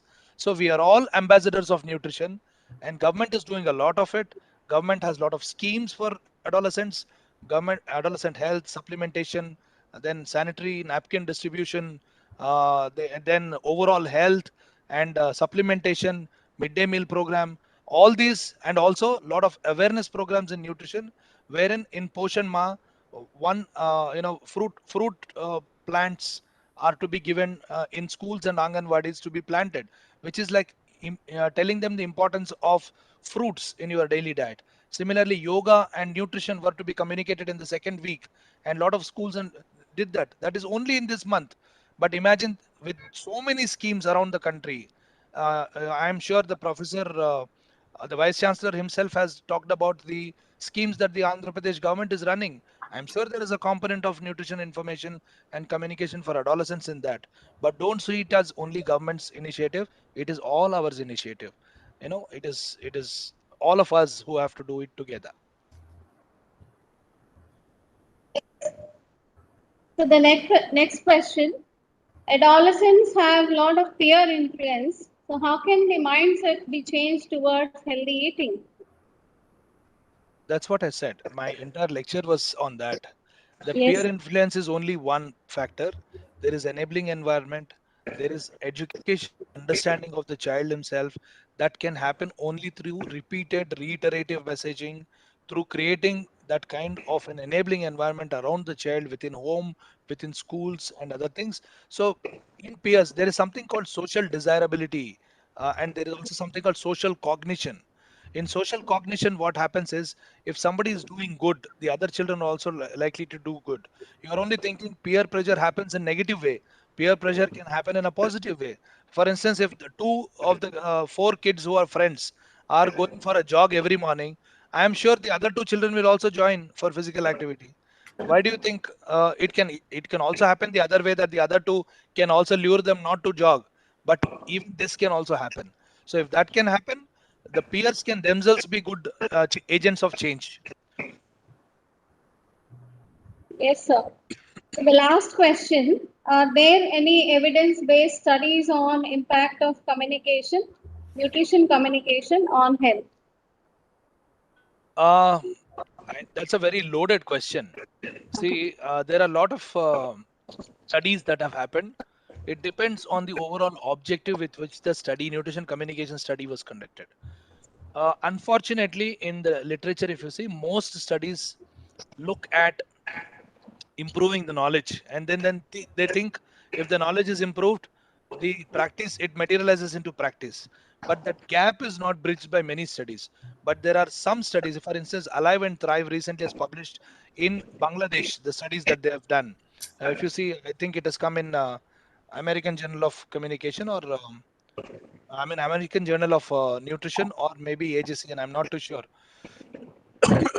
So in that, what they've done is, if there is a communication given to people at home, their food spending on healthy foods has improved a little bit.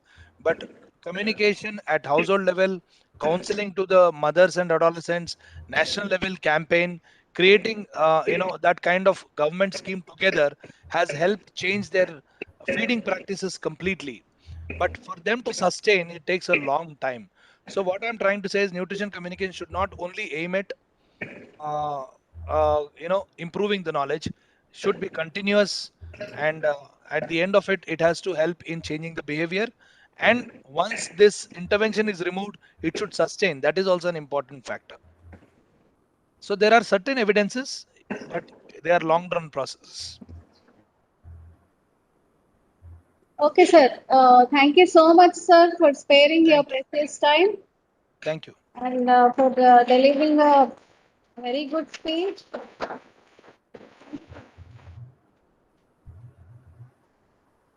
Thank you, sir. Thank you. Thank you.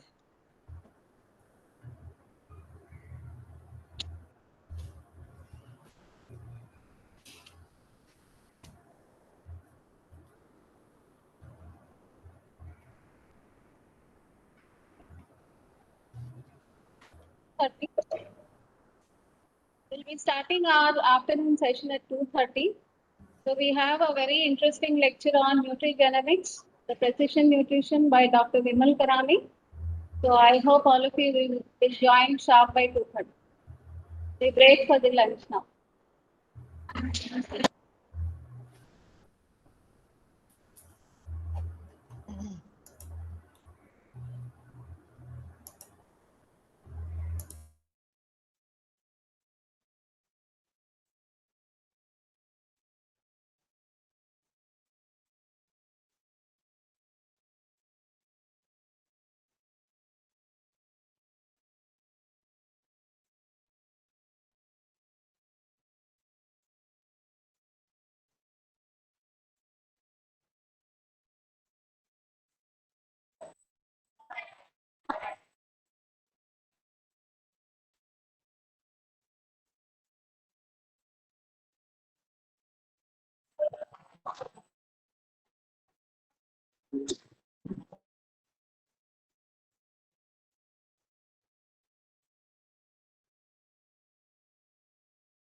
అందరూ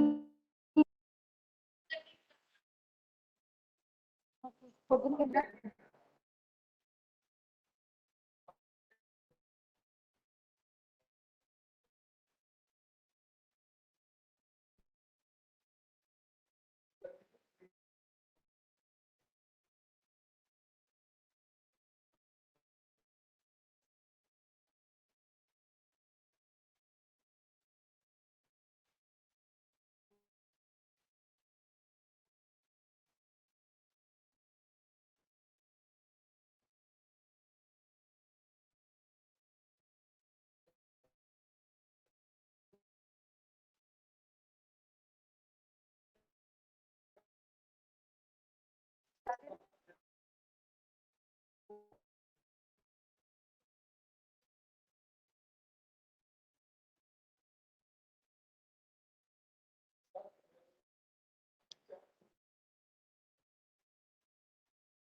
వచ్చేస్తుందండి వాడు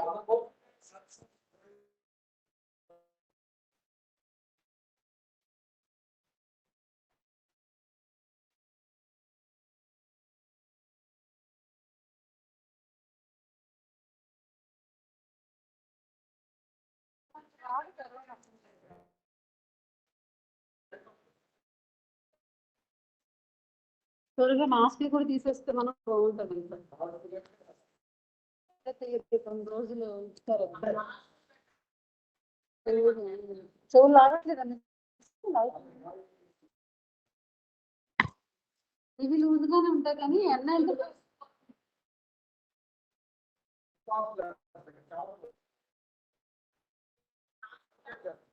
అప్పుడు అదే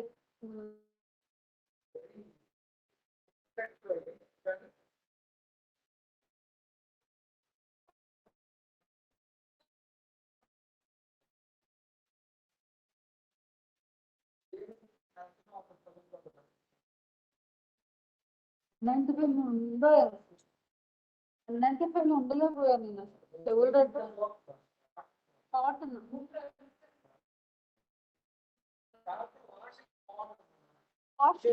three micro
sir ఎందుకు మరి జోడు చైతన్య వాళ్ళు అందరూ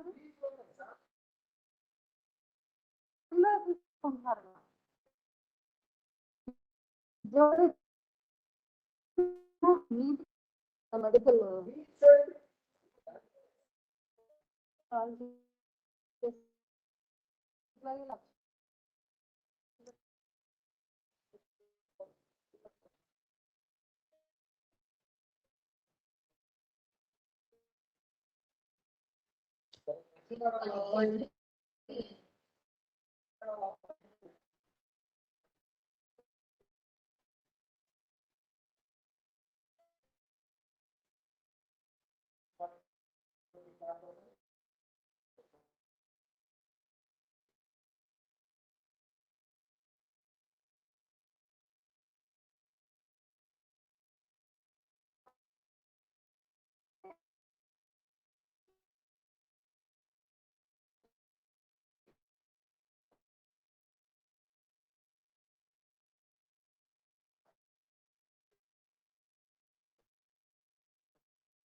చెప్తారా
Welcome, Dr. Vimal Karani.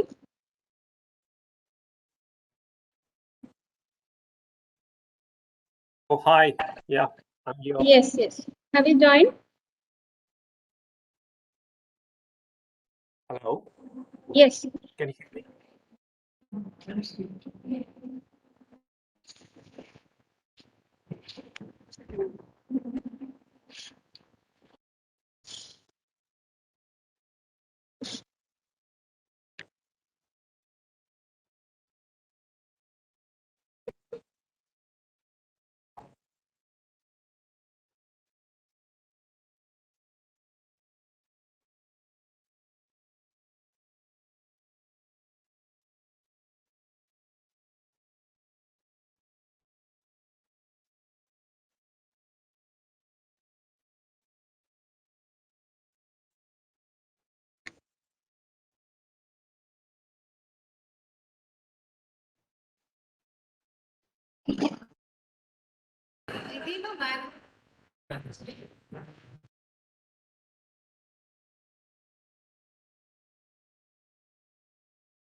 Good afternoon to one and all. I welcome you to this afternoon session.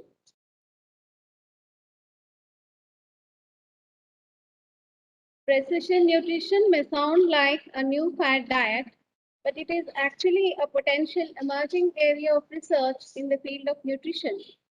Precision nutrition assumes that each person may have a different response to specific foods and nutrients, so that the best diet for one individual may look very different than the best diet for another, as our individual blueprint might require a unique diet plan to remain healthy.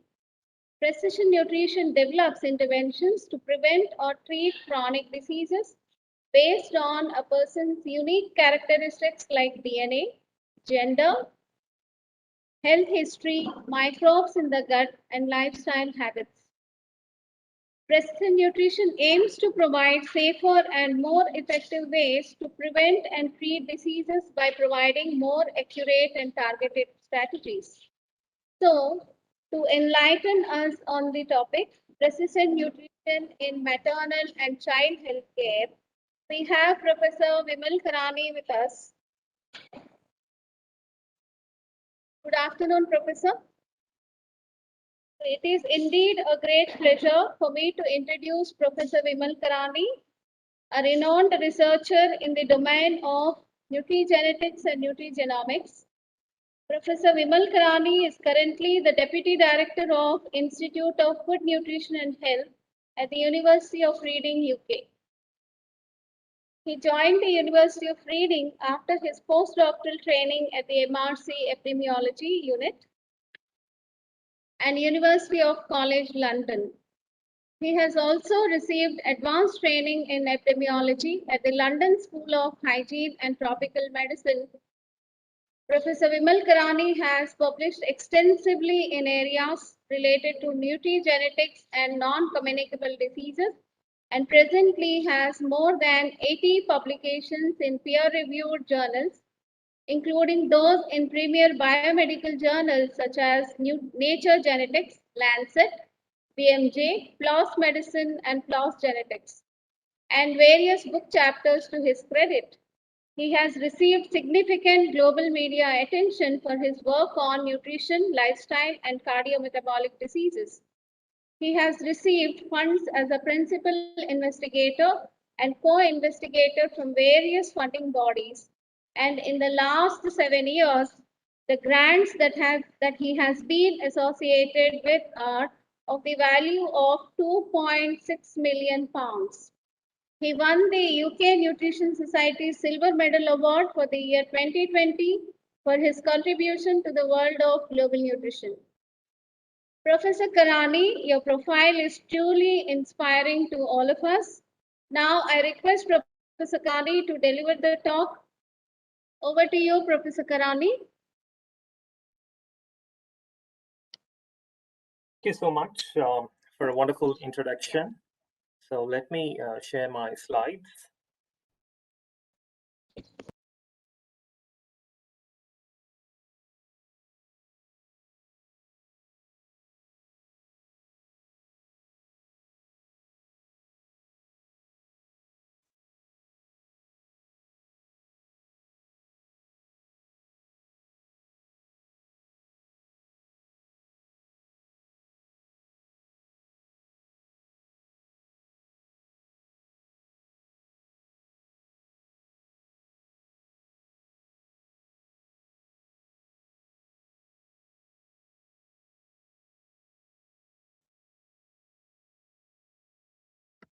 Are you able to see my slides?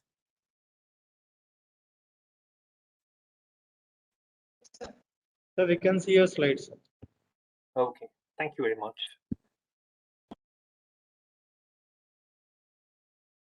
So a very good afternoon to everyone, and thank you all so much for joining the session, and thanks to the organizing committee for inviting me to be a part of this event.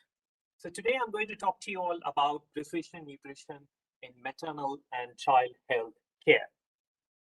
So what I'm going to cover in today's talk is all about how findings from nutrigenetics could be used for implementing precision nutritional approaches. So there are several factors which can contribute to the development of diseases. So it's not just the physical activity which is contributing to the development of cardiometabolic diseases. There are also factors which include the genetic factors, your genome, your proteome, transcriptome, metabolome, microbiome, and epigenome as well. So the interaction of all these factors are important for the development of various cardiometabolic diseases, such as diabetes or cardiovascular disease or obesity. But the key question in the field of precision nutrition is, how are we going to integrate all these factors together into one model? So for that, we have the answer from the artificial intelligence research, or otherwise what we call as a machine learning approaches, and how these approaches could be used for implementing personalized diet.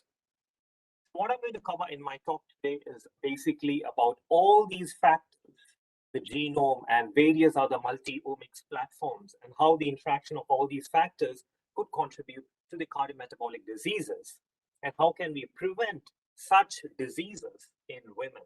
So basically focusing on the maternal and child health care. So before I go into the topic, I would like to give you a brief overview about the gene-environment interaction. So what is a gene-environment interaction? What do you mean by that interaction?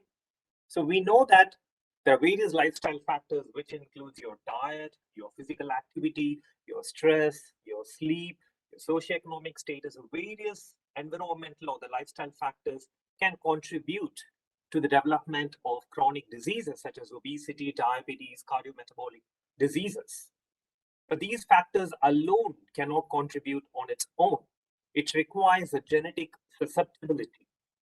So that interaction between the genetic and the lifestyle factors is crucial for the development of these chronic metabolic diseases. And that's why we say genes load the gun, but the environment pulls the trigger. Even if you carry the genetic risk, you can still overcome that genetic risk by modifying your environment. So it's basically a very intricate interplay between the genome and the environmental exposure, which contributes to all these chronic diseases. With this background, let's move on to what is nutrigenetics and what is nutrigenomics. Nutrigenetics refers to the study of the impact of the DNA sequence variations on chronic disease outcomes in response to a particular diet or a nutrient. For example, if you have a high genetic risk and you're consuming completely unhealthy diet, a lot of fast foods and junk foods, the question is like, what is the risk of developing obesity or diabetes? So you're basically looking at the interaction between the genetic risk and your dietary intake and how that interacts and contributes to the development of a particular disease. And study of that gene-diet interaction is what you call as a nutrigenetic study. Whereas nutrigenomics is completely a different area of research.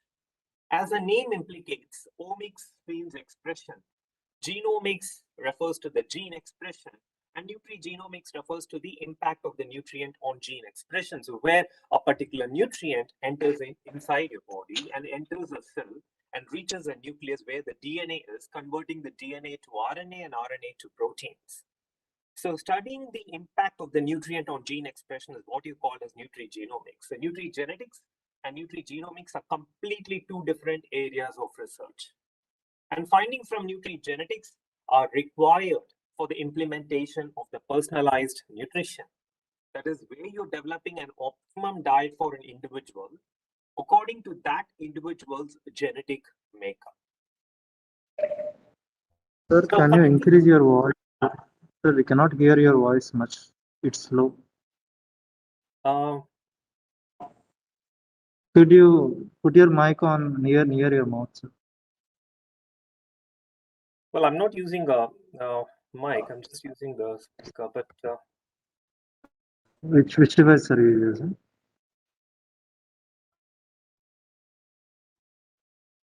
Sir, can you speak louder, sir, so that we can hear you? yeah, it's actually. Can you hear me now? Yeah, yes, sir. Yes, sir.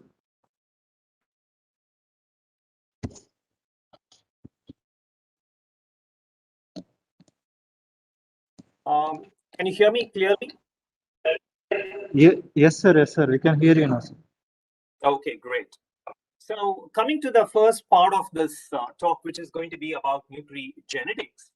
So nutrigenetics, as mentioned before, it's basically the gene-diet interactions. So as part of conducting these nutrigenetic studies, I'm leading two large collaborative networks. So one is basically the DCardia collaboration. DCardia stands for Vitamin D Cardiovascular and Diabetes Related Traits. And it was initially funded by the British Heart Foundation. And to date, we have nearly about 35 studies comprising more than 100,000 people. And as part of the DCardia collaboration, we are looking at data from developed parts of the world, from the US, UK, and European countries. And with access to the UK Biobank, which has got 500,000 people, and with access to all the consortia-based studies, we have a sample size of nearly about 1.9 million people. And these are some of the publications from the DCardia collaboration. So it's basically looking at the developed parts of the world or the Western parts of the world. Now, with regards to the developing countries, very few nutrigenetic studies are available. So I initiated a genuine collaboration several years ago, and genuine stands for the Gene-Nutrient Interactions, and which was initiated through funds from the British Nutrition Foundation.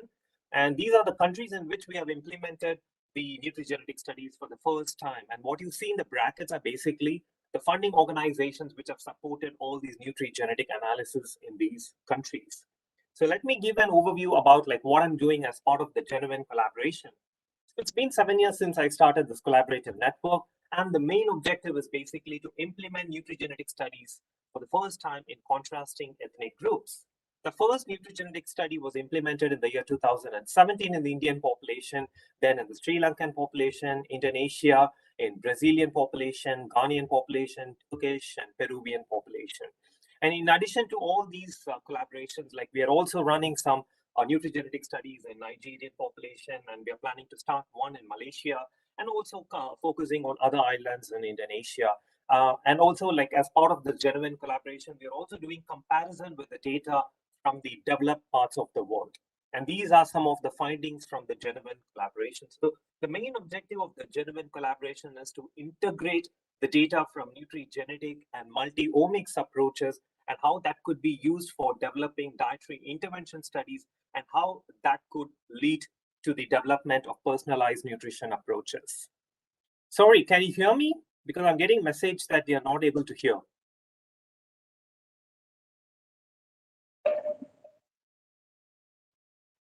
You able to hear me? Hello? Sir, in the middle, your voice is getting dropped, sir. And breaking is coming in between, sir. Okay, well, I don't know what the problem is, but I have very good internet connectivity over here. Sir, you are away from microphone, sir. Little bit near, it will be good, sir. Yes, but okay, yes. Okay, fine. Yeah. Now it's clear, sir. Okay, fine. So briefly explaining some of the interesting findings from the genuine collaboration, which is about the gene-nutrient interactions. So as part of the genuine collaboration, one of the most important outcomes that we're focusing is basically the obesity outcome. We all know that we all carry different level of the genetic risk. Could you please mute your microphones? Thank you. So we all carry different level of genetic risk. Some people carry low genetic risk, and some people carry moderate genetic risk, and some people carry a very high genetic risk of obesity. But even if you carry some level of genetic risk, you can still overcome that genetic risk by modifying your lifestyle. And that your lifestyle is basically the dietary factor. So that triggering factor is your diet. We basically explored different countries and different ethnic groups, different populations, and different parts of the world. And we wanted to know like what kind of dietary pattern is basically triggering the genetic risk of obesity. So if you look at the South Asian countries, like we focused on Indian population and Sri Lankan population, and we all know that the kind of diet that's being consumed in Sri Lanka and India is almost the same, which is rich in carbohydrates. And both the studies that we published from the Indian and the Sri Lankan population, both the studies clearly identified the fact that diets high in carbohydrate, that is when those individuals exceeding the intake of the carbohydrate, that is when it exceeds 500 grams per day, that increased the genetic risk of obesity. Sorry, like I keep getting messages that I'm not audible. I'm not sure what else can I do, because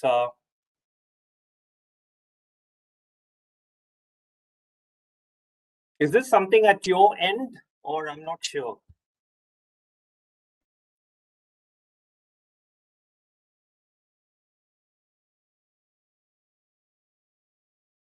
Can you hear me? Yeah, because I don't see any problem at my end. So I'll continue with my talk. So for the Indian population and the Sri Lankan population, we do see a very significant impact of the carbohydrate intake. So because carbohydrate is the main source of energy for the South Asian countries. And interestingly, when we looked at the Southeast Asian countries and the West Asian population, that is Indonesia and Turkey, study that we did in Indonesia is a very interesting study because there we looked at Indonesian women belonging to a very unique community, which is called the Minangkabau community. The Minangkabau is basically the world's largest matrilineal community, and Minangkabau population has got a very high prevalence of cardiovascular diseases. So our main goal is basically to focus on Indonesian women belonging to this community, assuming that targeting women will be an important step towards targeting the entire community because Minangkabau is a matrilineal community. So the main power comes from the community, from the women. So we wanted to focus mainly on Indonesian women, and we looked at the dietary intake and the dietary patterns. And interestingly, we found that those individuals who are consuming high amounts of protein-rich foods, that is when they were exceeding 140 grams of protein per day, that increase the genetic risk of central obesity. And we all know that central obesity is a very important risk factor for the development of cardiovascular disease. And you know that Indonesia or Turkish population, there is increased consumption of the animal protein. Animal protein is a very important part of their entire diet, and they do consume significant amounts of meat-rich products. So that could be one of the reasons why we see a very significant interaction between the genetic risk and protein consumption. And not only that, for the Indonesian population and also for the Turkish population, the dietary recommendation for the protein consumption is nearly about 70 to 75 grams of protein per day. The daily intake should not exceed 75 grams of protein per day. But these individuals were basically consuming double the amount of what is required. So if they stick on to the dietary recommendations for these populations, so that would be an effective way in terms of overcoming the genetic risk of central obesity and, of course, preventing the development of cardiovascular diseases in these Indonesian women. A similar finding was also observed for the Brazilian population, where the intake of that is more than 145 grams of protein per day, that was a trigger for the increased genetic risk of central obesity. And coming to the West Africa, we looked at the Ghanaian population, and interestingly, here we found that interaction with the dietary fat. So when they exceeded 47 grams of total fat per day or exceeding 23 grams of saturated fats per day, that increased the genetic risk of obesity. So the take-home message from this slide, what I'm trying to convey over here is, if you look at different populations, different ethnic groups, the interaction is not the same. If you take the India, Sri Lanka, and South Asian countries, the interaction is mainly with the genetic risk and carbohydrate intake. Whereas if you look at the Southeast Asia or West Asia, it's an interaction with the protein consumption. If you look at the Latin American population, then it's again with the protein consumption. And West African, it's a fat intake. So you can see that the dietary patterns vary across different parts of the world. And given that the interactions are not the same in all the population, if you're trying to develop a personalized nutrition strategy for a population, you need to use the findings only from that particular population. You cannot use a finding from South Asia and implement those findings to implement personalized diet for a Southeast Asian population. That could lead to a dangerous outcome.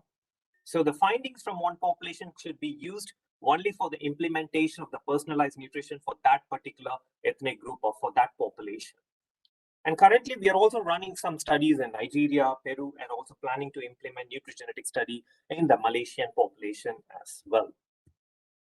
So take-home message is that the genetic factor and the lifestyle factor they do not work independent of each other. Rather, they work together, they interact together, contributing to the development of obesity. So even if you carry a high genetic risk, the healthy lifestyle can overcome the effect of obesity and related cardiometabolic diseases.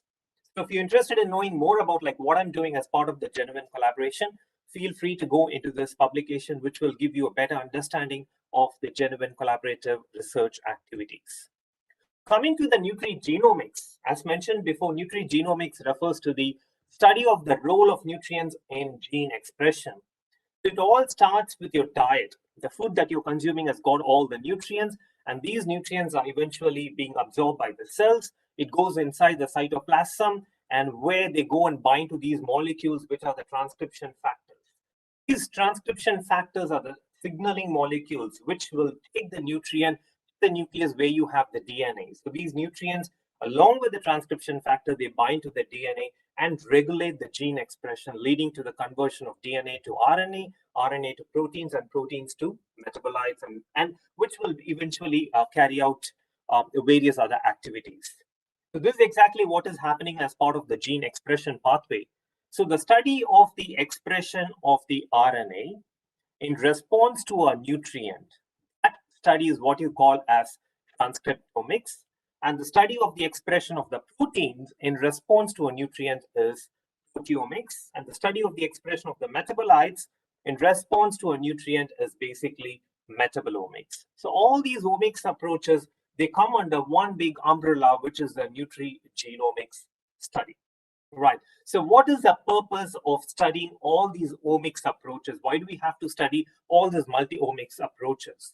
Because these differences in the gene expression profile in response to the nutrient, these differences could have an impact. These differences could have an impact on the disease outcomes. So the differences, sorry, I keep getting messages that the slides are not moving. Are the slides moving? Are you all able to see my slides?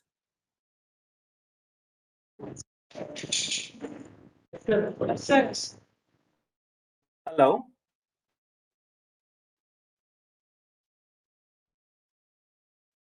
I don't know what the problem is, but can you hear me?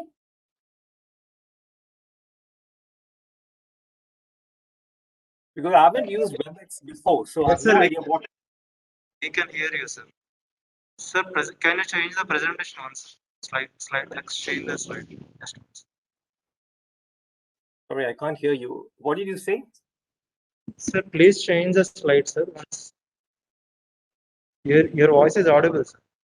Okay, are the slides moving now? No, sir, it is not moving. So what Sir, should I do? just stop the presentation and again represent it again. Okay, I'll stop sharing the screen. I'll share the screen again. Yes, from the same.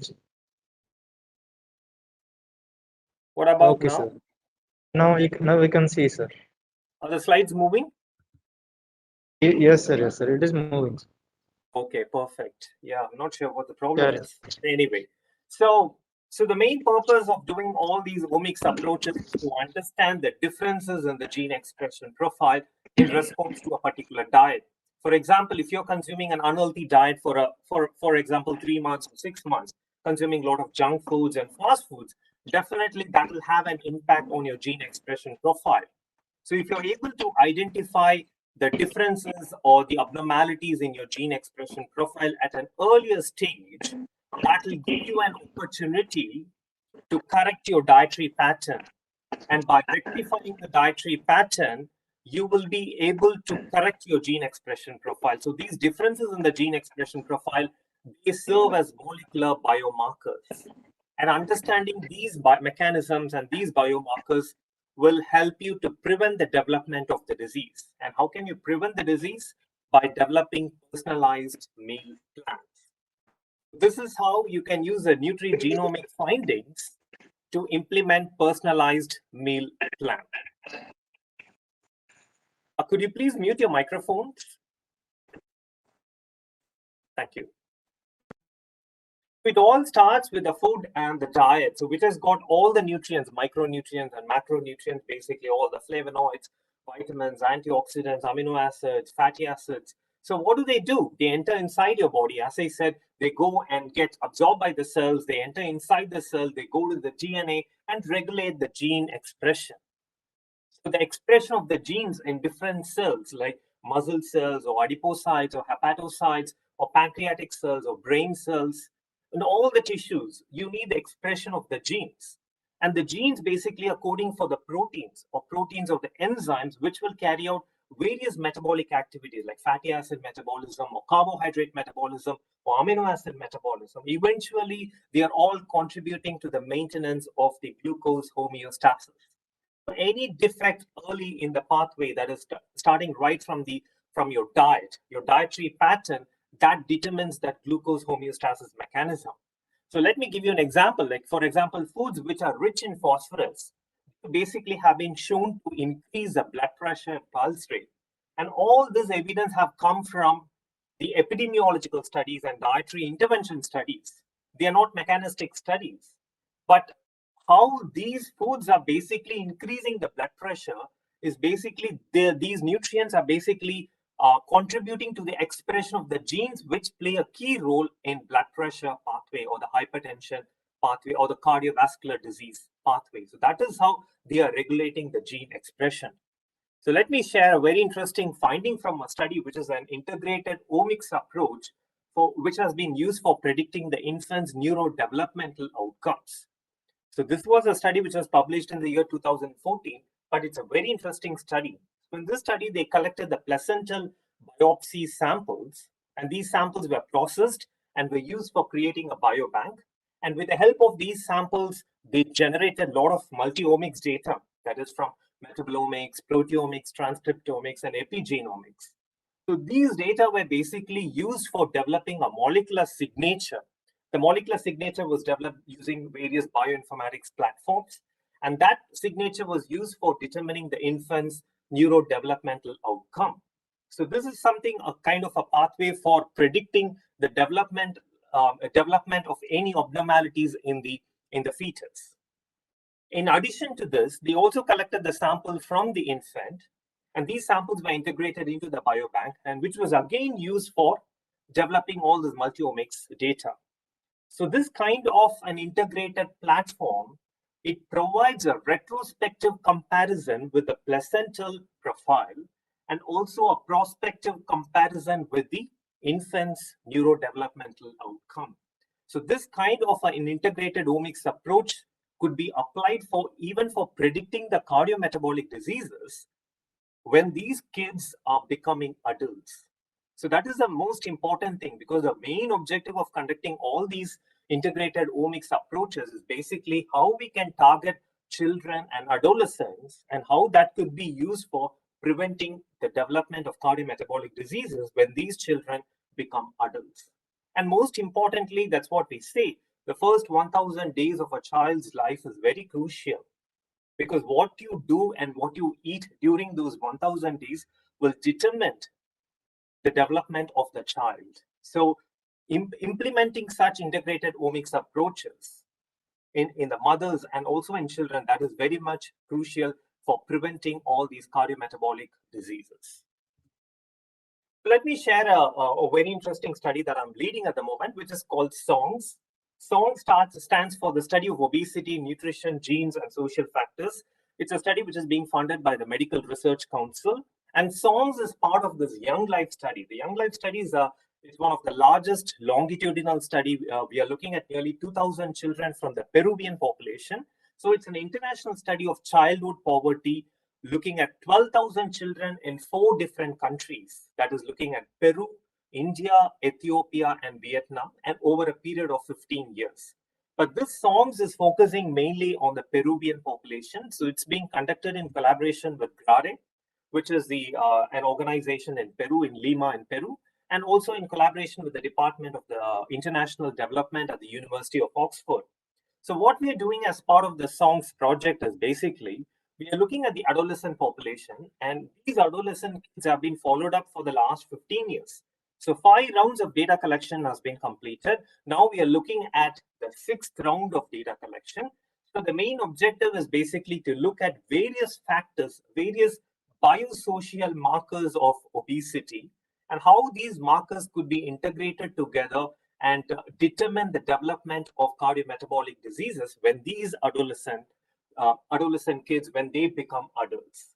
So we are looking at the classic markers of obesity, which includes the dietary factors, the physical activity, clinical and biochemical markers, in addition to novel biomarkers, which includes the metabolomic markers and the genetic markers as well, and also looking at the social factors, including the food choice, the sensory perception, and also the physical places of residence, how having a supermarket nearby can influence indirectly the increase in the prevalence of obesity in this Peruvian population. So these are the kind of studies that are required, like longitudinal studies. At the same time, you're following a holistic approach of looking at various factors and various biomarkers, not just the biomarkers, but also the social factors, how they can influence the development of obesity and various other non-communicable diseases in different populations. Okay, now we have seen nutrigenetics and nutrigenomics. Now let's move on to epigenetics, which is otherwise called as a nutri-epigenetics, how the nutrient factors can reverse the epigenetic effects.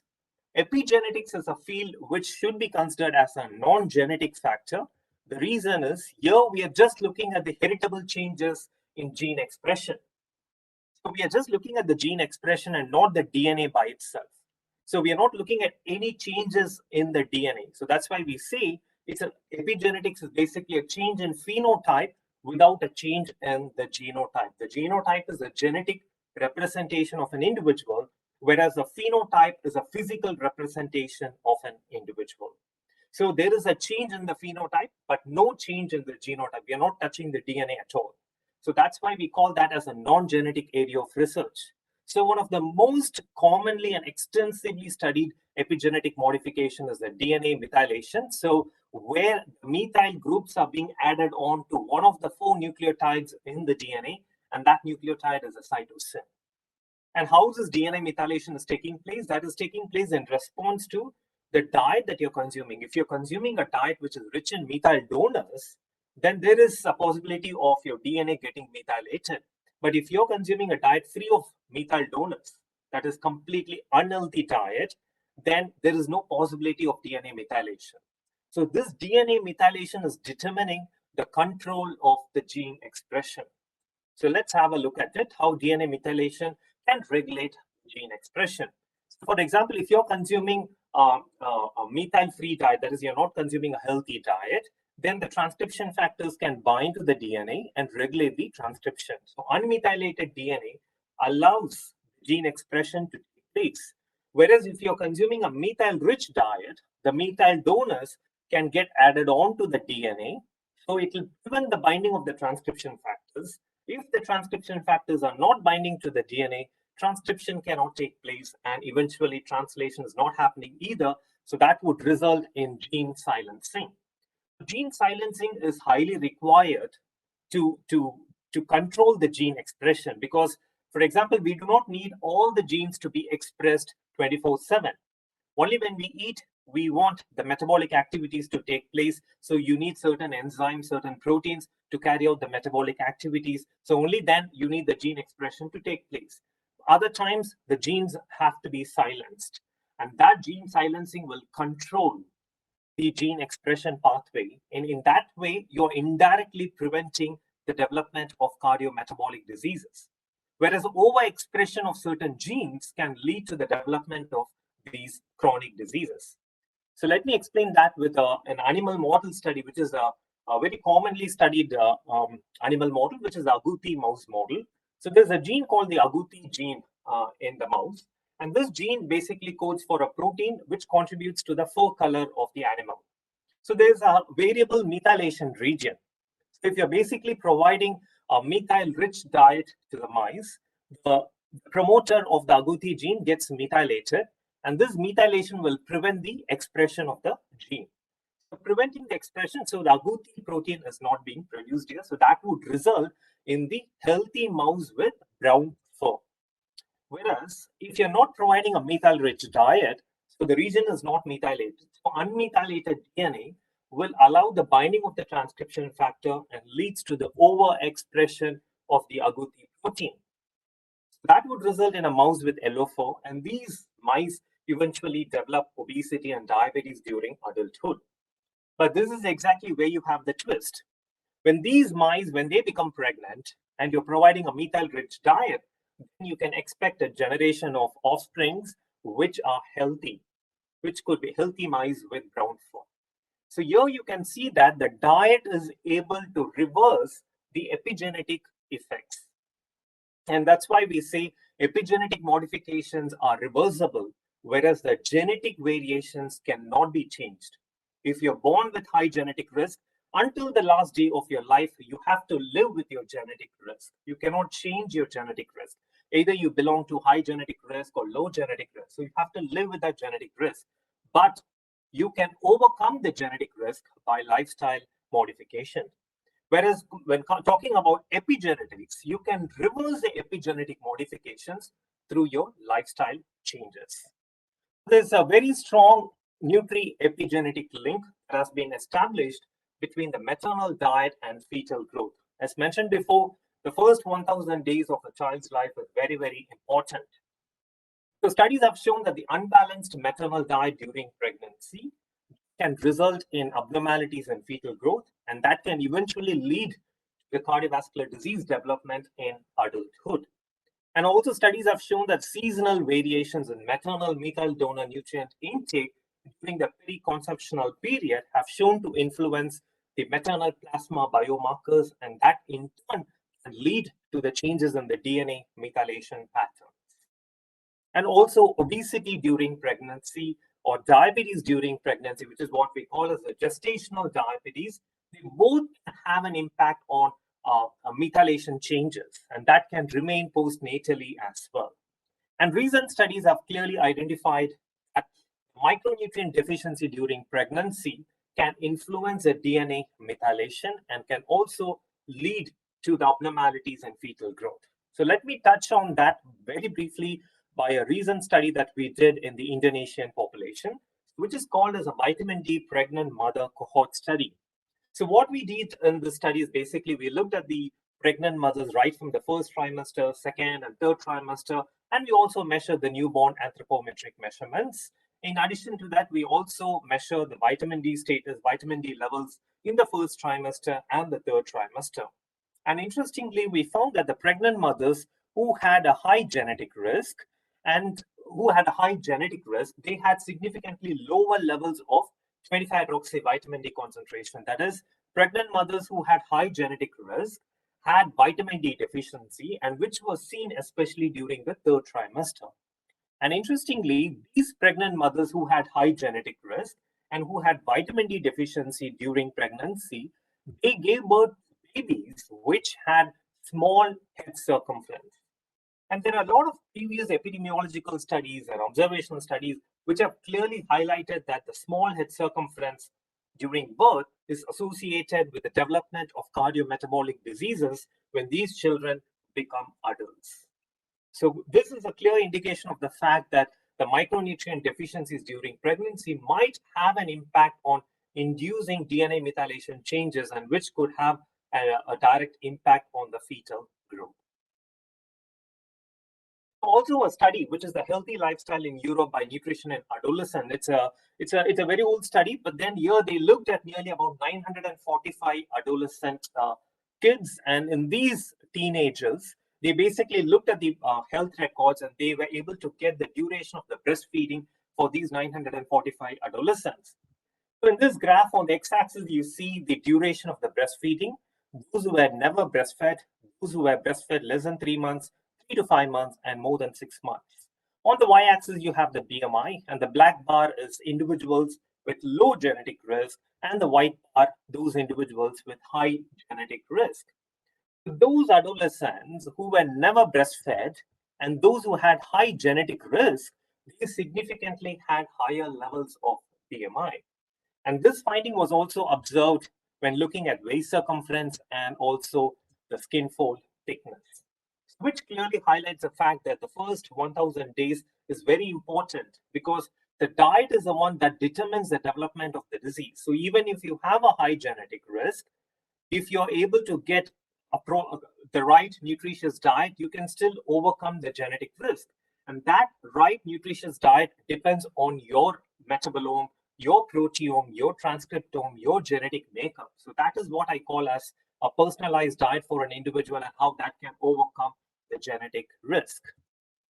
The foods rich in methyl donors are the only way by which you can overcome these effects from the epigenetic modification. So that's why I say what you do and what you eat in the first 1000 days, it makes a huge, massive difference for the rest of your life. So going on to the last part of my talk, which is about the impact of the diet on gut microbiome. So your gut microbiome is also equally important because the food that you're consuming, it's not only interacting with your DNA or not only influencing your gene expression, but it is also influencing the microorganisms which are present in your gut. So your gut microbiome is a very important role in maintaining your cognition levels, your mental health state, your physiological status, and also in terms of boosting your immunity. Because these gut microorganisms, they release these short chain fatty acids, which are basically the acetic acid, butyric acid, and propionic acid. And they are very much required for maintaining the anaerobic conditions of the microbiome. And that is very crucial. And how do you generate these short chain fatty acids? By consuming fiber-rich foods, a lot of probiotic foods. So these are very crucial for maintaining a healthy gut microbiome. So there's also studies which have clearly shown potential links between mother during and after pregnancy and offspring gut microbiome. So the maternal diet is very important in maintaining a healthy gut microbiota composition, because that is the one that's determining the development of the infant's immune cells and also in terms of modulating the infant's gut microbiome, because that will eventually determine the early development of the innate immune system and also determines the neurodevelopmental outcomes of the infant. So maintaining the maternal gut microbiome is also crucial. So that's why, like, targeting the adolescent population and also targeting before and during pregnancy and also after pregnancy, that is all very crucial periods for intervention in terms of improving the immunity in the child.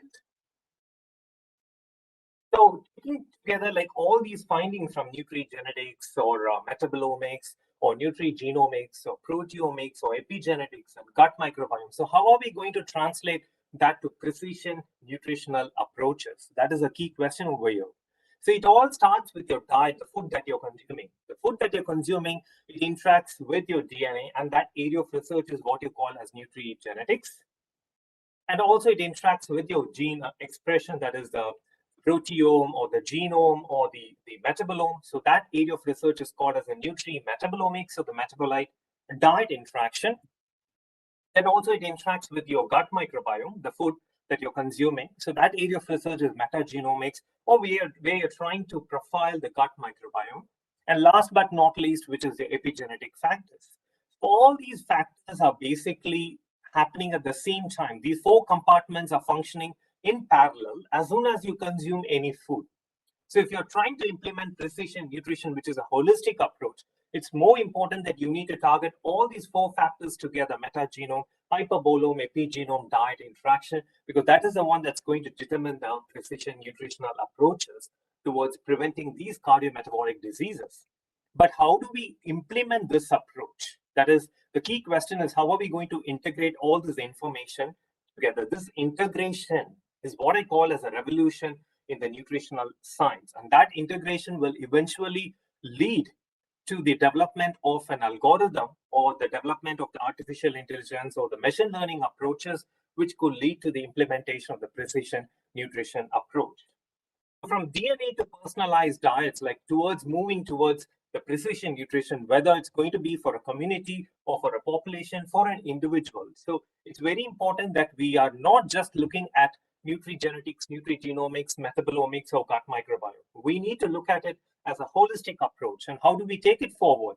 We need to look at various risk factors for the disease stratification, looking at the family history, your ethnicity, your demographics, the medical history, the biomarker profile, various like the classic markers and the traditional factors, and also looking at your lifestyle factors, your social determinants. The social factors play a very important role. And if you don't take them into if you don't take them on board, then that can lead to the confounding and can affect the precision nutritional approach that you're trying to implement. Also looking at the eating behaviors, your dietary habits, your dietary patterns. So you need to look at it as a holistic approach, because that is exactly what we are trying to implement in the form of a clinical application. Because unless you develop that nutritional phenotype, we will not be able to implement the precision nutrition approach, because targeting the pregnant mothers is very important. As I said, the first 1,000 days is very important, because we are thinking about the future. How can we give a future of healthy children? So that is the main target of how we can implement precision nutrition and focus towards a future which is completely healthy and free of all the cardiometabolic diseases. So on this note, I would like to thank all my genuine collaborators. And finally, thank you all so much for listening to my talk. You can drop me any emails to v.karani@reading.ac.uk if you have any questions regarding my talk. And I'm happy to take any questions. And thank you once again.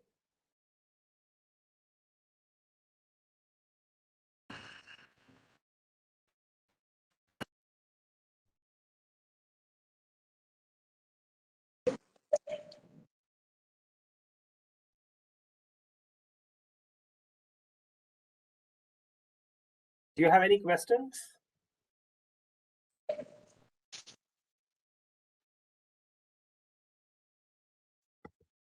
Yes, Dr. Karani.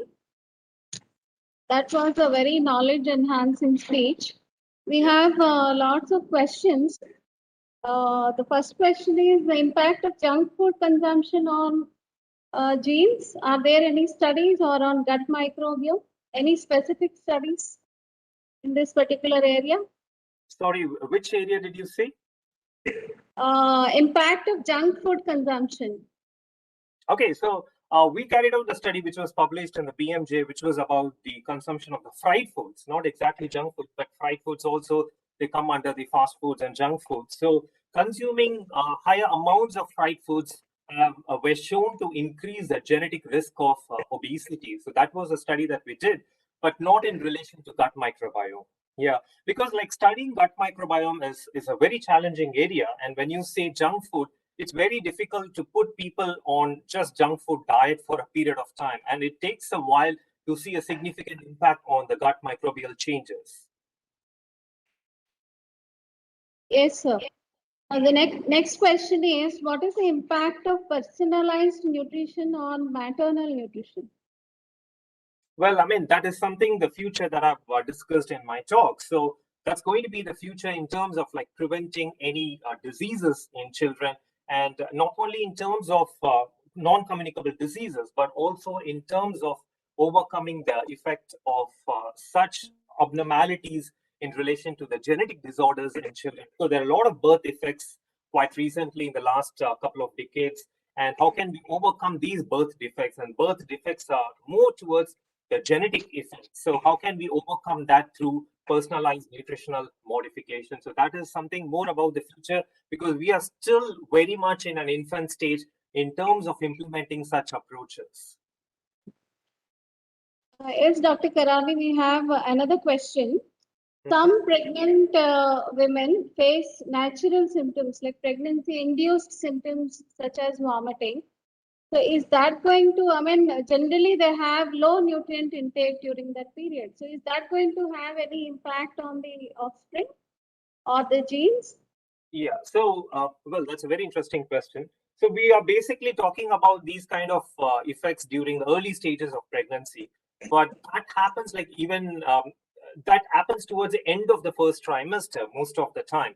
So towards the end of the first trimester, the fetus is already implemented, I mean, imprinted. That's what we say. Genetic imprinting has already been completed. So for that genetic imprinting, the nutrition starts even before the pregnancy, the early stages of the pregnancy.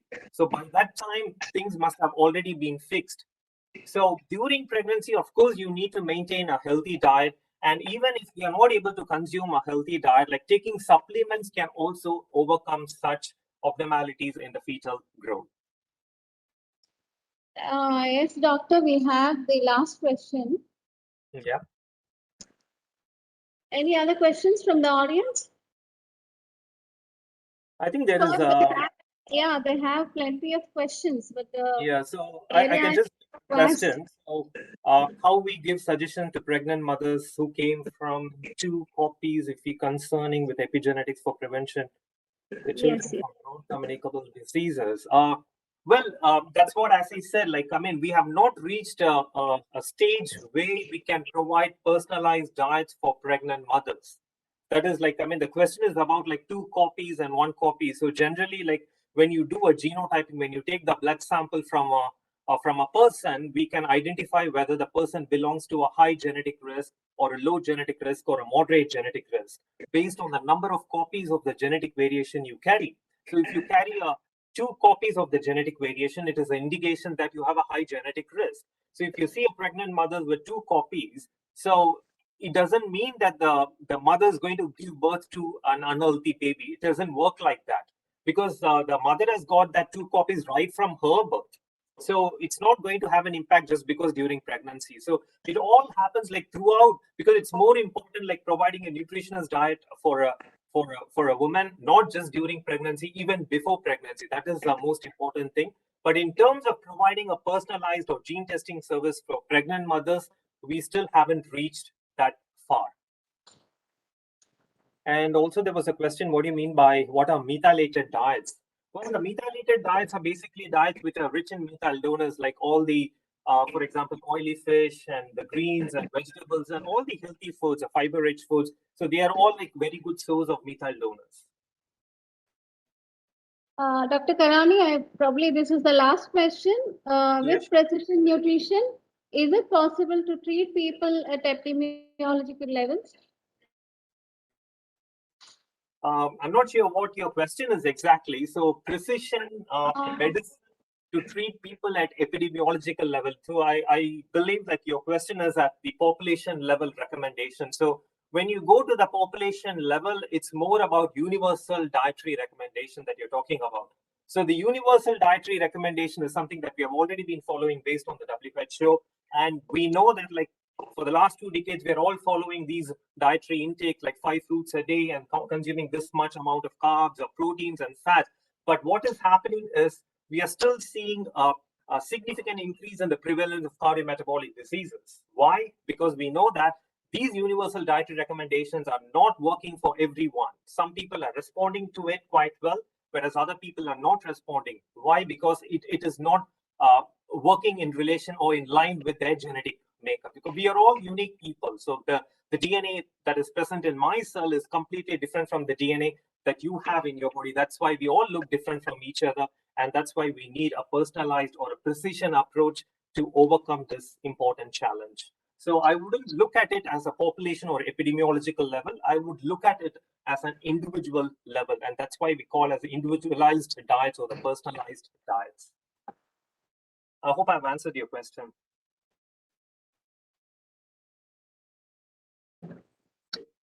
Any other questions?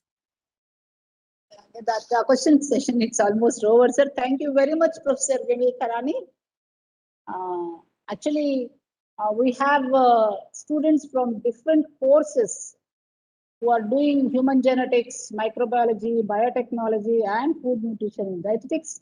And your lecture aroused a lot of interest in all the students because you touched gut microbiome, epigenetics, nutrigenetics.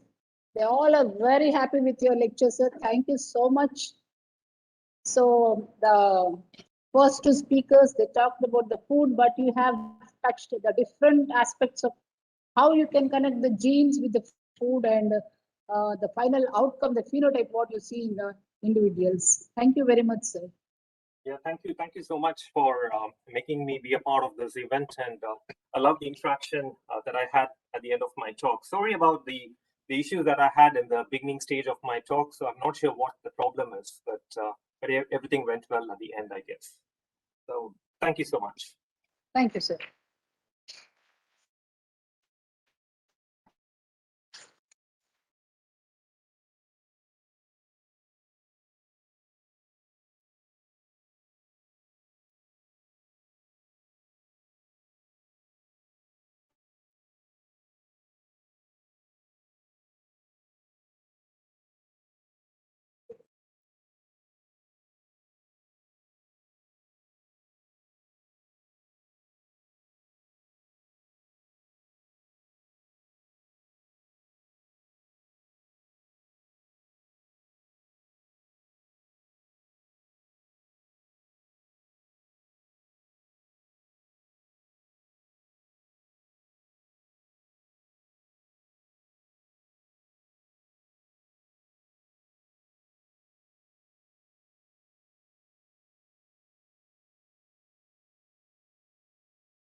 They are arriving soon.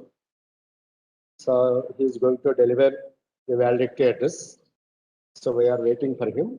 Just he is in a meeting. He's just coming out and he will log in now. Just let us wait for a couple of minutes, right? Just bear with us for a couple of minutes so that. So this is the closing ceremony. Okay.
अच्छा ये भी लिखा हुआ है 3 4 8 6 7 8 9 10 11 12 13 14 15 16 17 18 19 20 21 22 23 24 25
So very good evening, sir.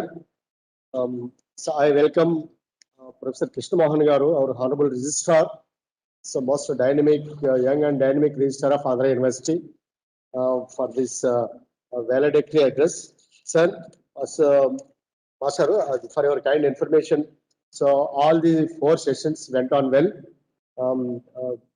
They, they have delivered very highly informative lectures, particularly in the field of food, nutrition, and dietetics. So students were very much enlightened, and I thank all the speakers. Now it's the time for valedictory function. Our Honorable Registrar is with us. He's online. He's online. We welcome you, sir. Now I request our Honorable Registrar to deliver his valedictory address and close the meeting. I request our Registrar Garu, please. Over to Registrar, sir. Thank you, sir. Before I speak, can you throw light on what has happened and what are the technical session? What is the outcome? How much feedback is available? Okay, Right? sir. Okay, You sir. know, Okay, basically, sir. mean first thing is to be done to explain and take feedback from the participants. 1 or 2, you know, So, student okay, feedback or participant sir, feedback, so, followed by my speech. okay, sir. Can I request a couple of students for feedback, sir? So, please, I request at least a couple of students, one from boys and one from girls at least. Please come forward and talk something on that. Then our Honorable Registrar will speak. So, please come. When.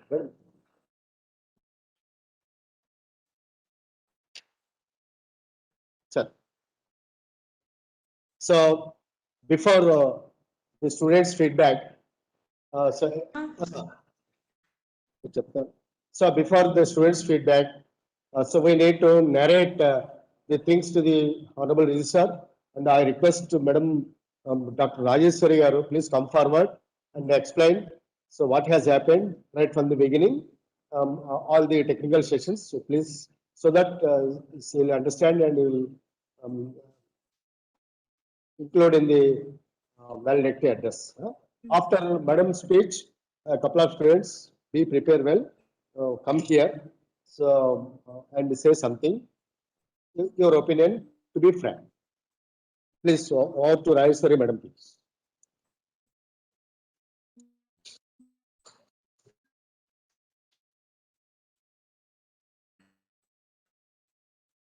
A very good evening to all of you. We started the international webinar organized by the Department of Food and Food Nutrition and Dietetics, supported by National Commission for women.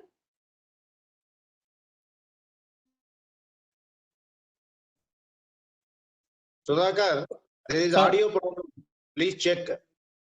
Sir.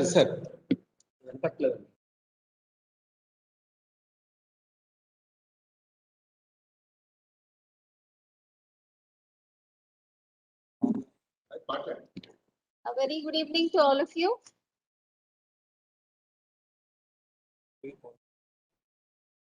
Amma, good evening. Good evening, respected sir వినిపిస్తుందండి ఆమె audible sir sir వినిపిస్తుంది sir ఆమె audible Good evening, sir. You are audible. Yes, sir. So today morning, we started with our inaugural session. The webinar is on, this is an international webinar organized by Food Nutrition and Dietetics Department, supported by National Commission for Women. Today we had a one-day session with 3 speakers.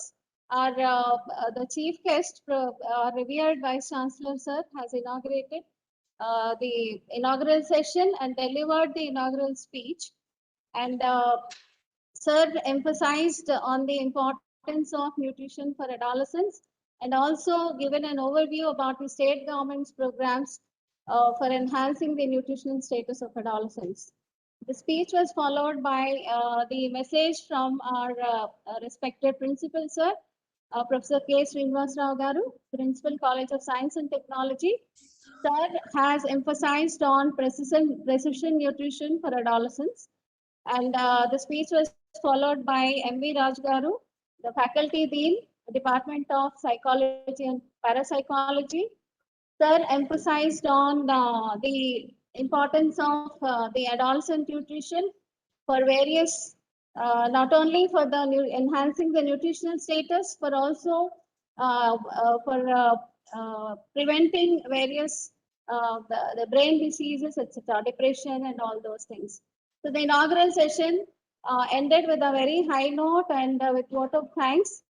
Now in the afternoon, in the morning, we had 2 important sessions. The resource persons were Professor K. Kausalya, Registrar, Avinash Lingam Institute for Home Science and Higher Education for Women, Coimbatore. Madam delivered the lecture on addressing the nutritional challenges of adolescent girls during COVID times and beyond. So this Professor Kausalya mainly gave an overview about the nutritional deficiency disorders during the adolescent stage and emphasized on the importance of traditional diets and reviving of traditional diets.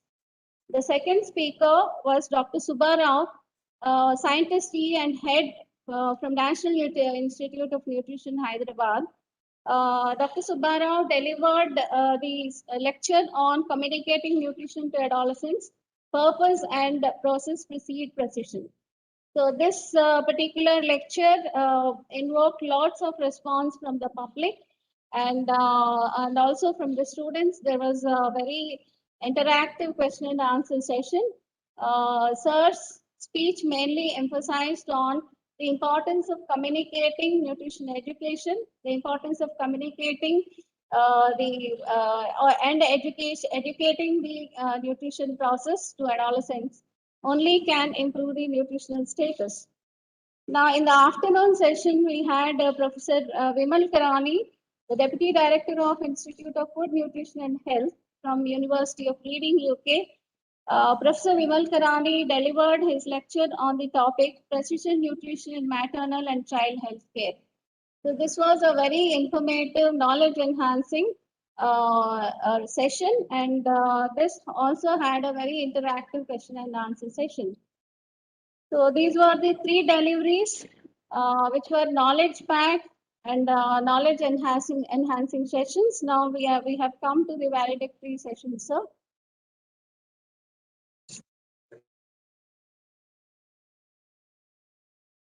Sir, that is the program held on this day. As per your direction, now I call upon 2 students preferably one from boys and one from girls. Please come forward and give your actual feedback without feeling anything. Please come forward. If anybody voluntarily come forward, or can I call? Please come. You please introduce yourself, your name, in which year, in which semester. Many people are seeing you, observing you. Please introduce yourself and then please start. Out to Good afternoon, everyone. This is Likita Yadav from Food Nutrition and Dietetics second year. Right now, we are all the students on campus. We are in third semester, and this is a great opportunity for us to learn from Professor Kaushalya ma'am and others who are and they have shared their insights in the topics precision nutrition in adolescence, and as adolescents and also as future nutritionists and dietitians, it was a great opportunity to learn directly from professors of various universities and scientists. And I think after the corona, the academic sessions are also altered, and I think this webinar has given us a chance to listen and participate in the webinar along with various other students who participated in online. And I'd like to thank the university, the principal, and all the organizing committee who has given us a great opportunity to participate in this webinar. Thank you.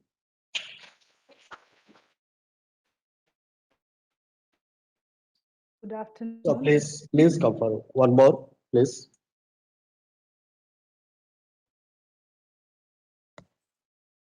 Good afternoon, everyone. This is Binod Pokhrel.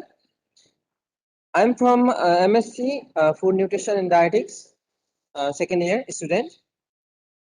And today, I'm really glad to take part, and not even taking part, being a part of the whole our webinar organizing team and cooperating with the department, with the ma'am. We really interacted with our professors, our teachers, and I'm really glad to take part in the organizing team.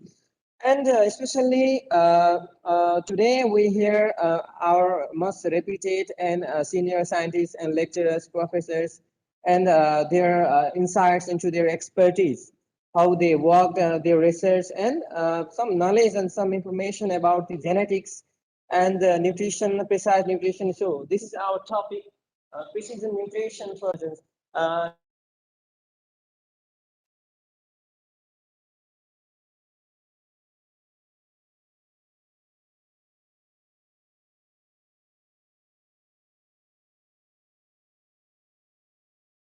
nutrition, and then after gut microbes, see, all these and bioinformatics, see, all the topics are interrelated, and this is what we learned today, and really nice to have interaction with all the reputed peoples. And thank you so much. Thank you so much to the department for organizing this webinar, and thank you so much, especially Rajeshwari ma'am. She really motivated us, all the students. She grabbed our whole attention and she grabbed whole class to make this webinar possible. Not only, it's not a job of a single person. So whole class had made a great contribution for this webinar. And thank you so much for our HOD ma'am and whole team, advanced science team, and to the university also. Thank you so much. Thank you.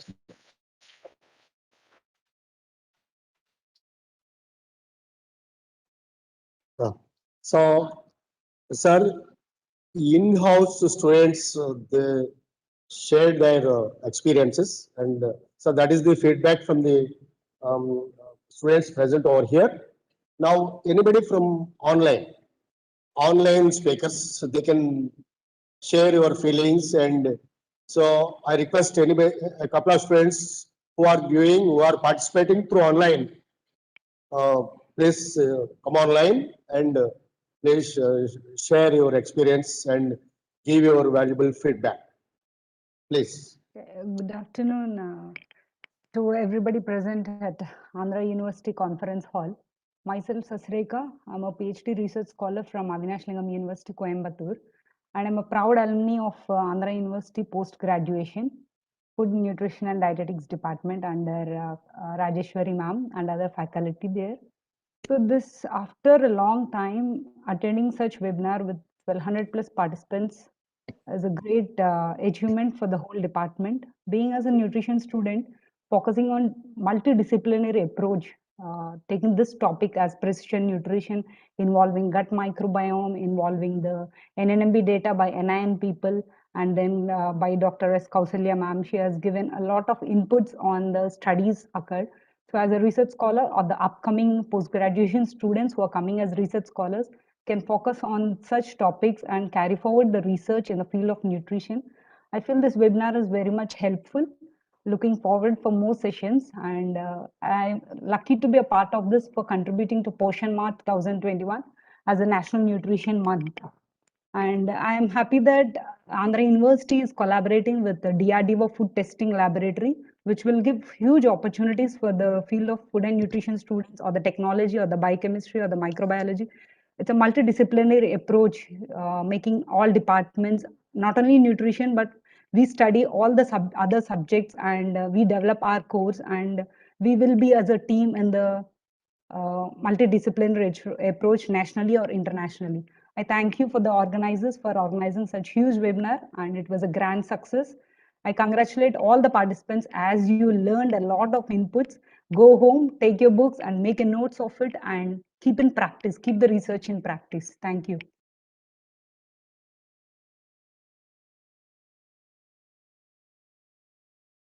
So anybody else viewing outside for participating through online?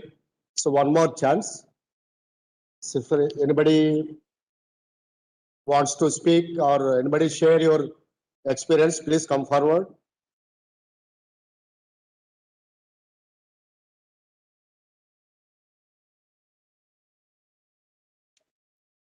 So otherwise, so we came to the end.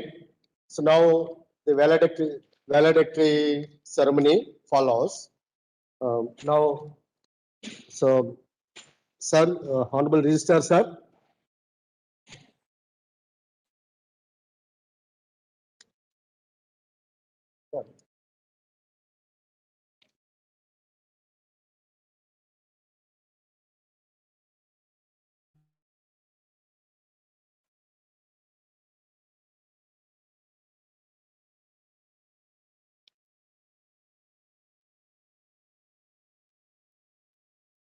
Masharu.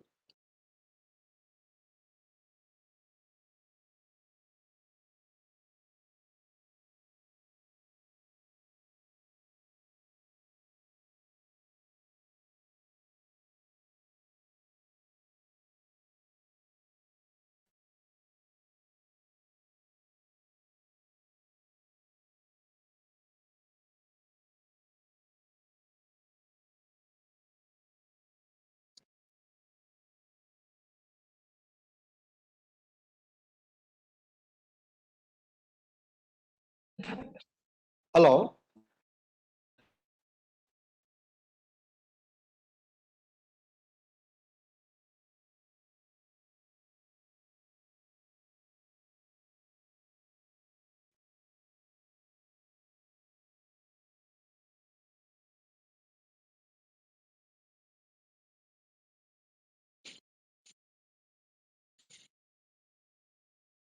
Master.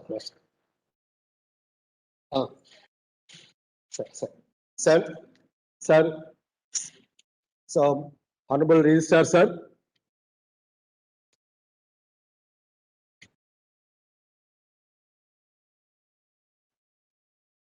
Masharu. Hello.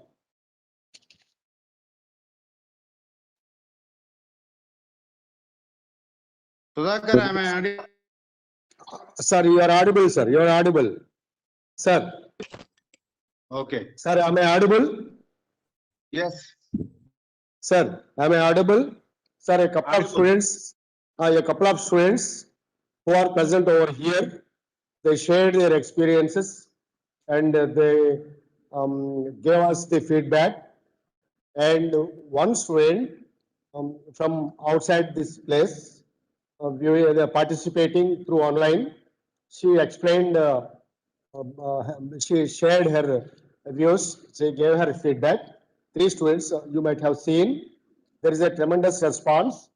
For your information sake, almost 1100 plus candidates were registered and more than 500 are viewers.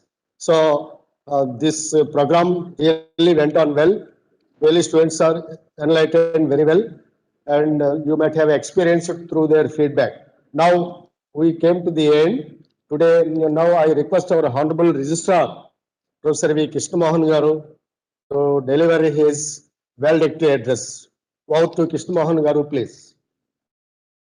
Yeah. Thank you, Dr. Sudhakar, for giving me this opportunity of participating in a webinar organized on the theme Nutrition for Potential Adolescence, Challenges in the Context of COVID-19 and Beyond. And the outset, let me thank the organizers for having taken pains in spite of, the situation in which we are organizing our classes and also the whole of activities on campus. And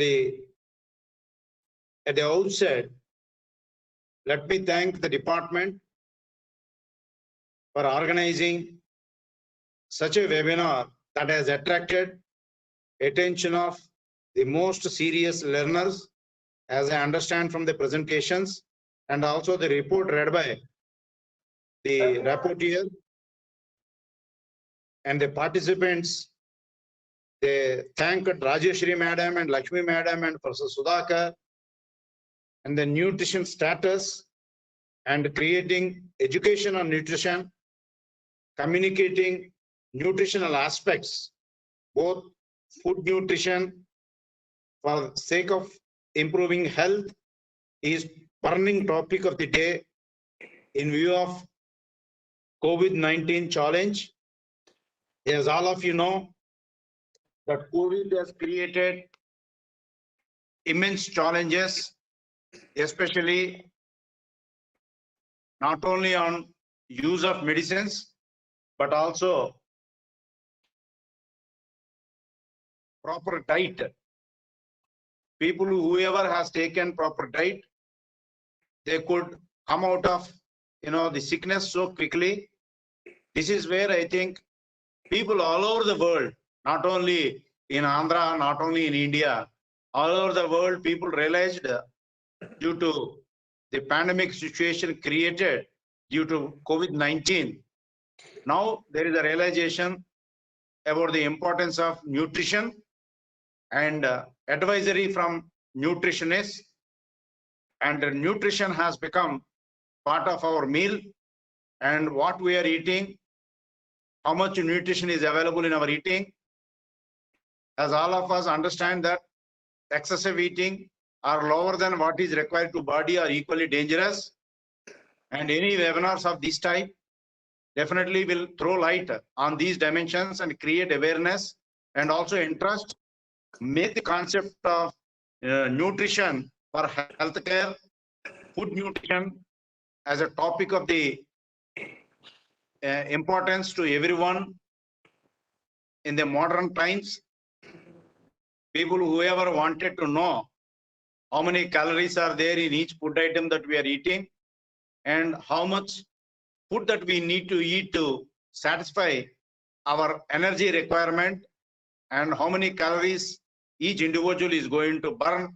These are all, very concerned concepts of the day. As such, especially the seminar on the theme Precision Nutrition for Potential Adolescence, Challenges in the Context of COVID-19 and Beyond. As I understand from the presentations made and also the report, The webinar is a grand success and people are highly satisfied with the discussions and the presentation quality and the useful information that they gathered. I consider this webinar is a grand success because of the contextual relevance of the topic on one side and reach to what extent the content reached the participants is the other side. When both these two dimensions are considered to be okay, definitely the purpose for which this webinar is organized, fulfilled, and whoever has participated in this webinar gained so much that they carry this information, whatever they heard from experts in the field of food and nutrition and precision nutrition and the challenges in the context of COVID-19. And challenge is not over. As we know, the third wave, who knows, there may be fourth wave, who knows, there could be altogether a new virus which may cause damage to humans. So how do we improve our immunity? How do we balance our diet? How do we maintain our health? Eating is not for just eating. Eating is to maintain, our energy level used to be sole concern in earlier times. But today, whatever we are eating is not only for energy level, but also for immunity. There should be a balanced diet. What is that balanced diet? How we are going to balance our dietary? What dietary advisory need to be followed by normal people, COVID affected people, and people concerned with, in the near future, to improve their immunity through food items which are available within our access. I heard a lot about different nutrition specialists, dietaries, and experts in the field of the nutrition for potential adolescence, as I understand, is definitely created, required awareness, provided required inputs, made people educated, at least those who participated in this webinar, to that extent. In turn, whoever has participated, if they spread through their word of mouth, the objective with which this webinar is organized definitely will be accomplished.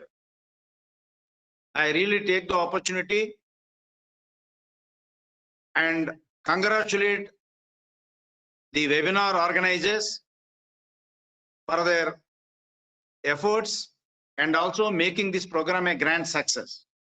Equally important, the resource persons, whoever has participated in this webinar, delivering expert lectures for the benefit of the participants on different themes of the webinar, definitely deserve our appreciation.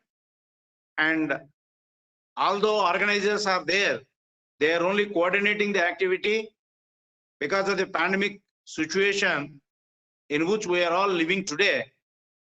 We could not conduct a complete offline program. In spite of that bottleneck, severe bottleneck, limitation, you could gather so many people I see on the screen and made this program a successful program and a successful event. And definitely the gathering, the interest with which people took part in this webinar clearly indicates that this webinar objectives are completely fulfilled. And I'm so happy to make a mention that Andhra University Food, Nutrition and Dietetics experts representing concerned department are known, very well known. There used to be expert professors in the department. Unfortunately, because of superannuation, several of the professors retired in spite of this limitation. the younger generation, whoever is available, under the leadership of Lakshmi Garu and Rajeshwari, have done commendable job in bringing resources together, people together, making this program a successful one. Therefore, all of you deserve appreciation. Andhra University is a happening university. Chemistry department, especially the food and nutrition department, is also a very well-known and happening department. So you are going to restore past glory. Definitely this will go a long way in building our image and reaching those people whoever needed such information like precision nutrition for potential adolescents and the challenges that we face in the context of COVID-19 and also the future beyond COVID-19. How do we maintain our dietary balance? How do we take nutritious food, and how much nutrition is available, how much our body needs, and also what type of nutrition is going to build immunity to the body so that one can be insulated or protected from, free from viruses in the near future. Definitely these important aspects are discussed and dwelt a lot. Therefore, I consider once again congratulate all the people responsible for the success of this webinar. Thank you very much for giving me this opportunity. Wish you all the best. I thank the organizers for giving me this opportunity of meeting all of you on this webinar. Thank you and good luck. Sir, thank you very much, sir. I thank you. I really thank you very much. So, though you are a management professor, you have really explained very well about how much we need to take. Food is not just for survival.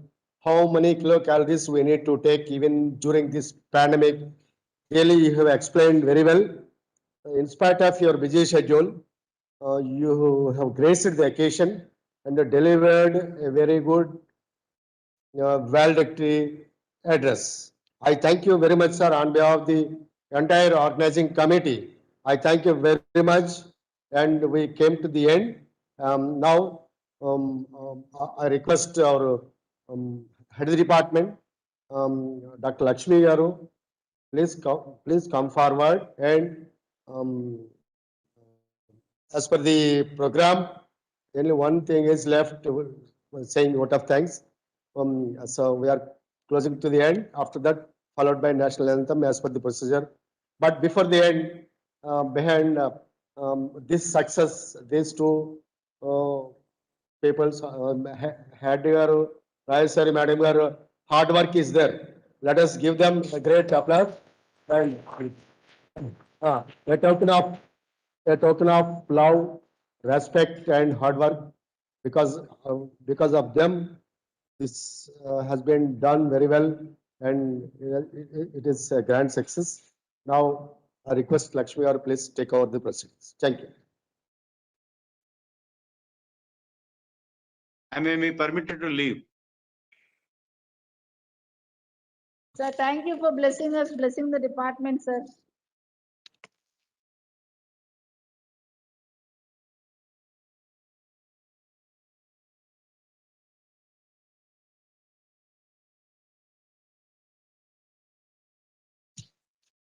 On behalf of the organizing committee, I take it as my honor and utmost privilege to propose a formal vote of thanks for the one-day international webinar on precision nutrition for potential adolescents, challenges in context of COVID-19 and beyond. First of all, I thank our beloved Honorable Vice Chancellor, Professor P.V.D. Prasad Reddy Garu, for his immediate acceptance and encouragement for the webinar. So thank you for your valuable inaugural speech, emphasizing the importance of nutrition and also relating government diet programs in schools. I thank Professor K. Samatha, respected Rector Madam, for agreeing to be a patron I especially thank Professor K. Srinivasarao Garu, Principal, AUCST, for personally gracing the inaugural function. Sir, thank you for your kind words and great insights into the field of nutrition and dietetics. I extend my profound gratitude to our respected registrar, Professor V. Krishnamohan Garu, for his invaluable support in successful completion of all the official documents that need to be sent to the National Commission for Women from the Institute. Thank you for your wonderful closing remarks in the valedictory function, sir. I'm immensely grateful to National Commission for Women for their financial support to conduct this international webinar on the occasion of Rashtriya Poshan Ma 2021.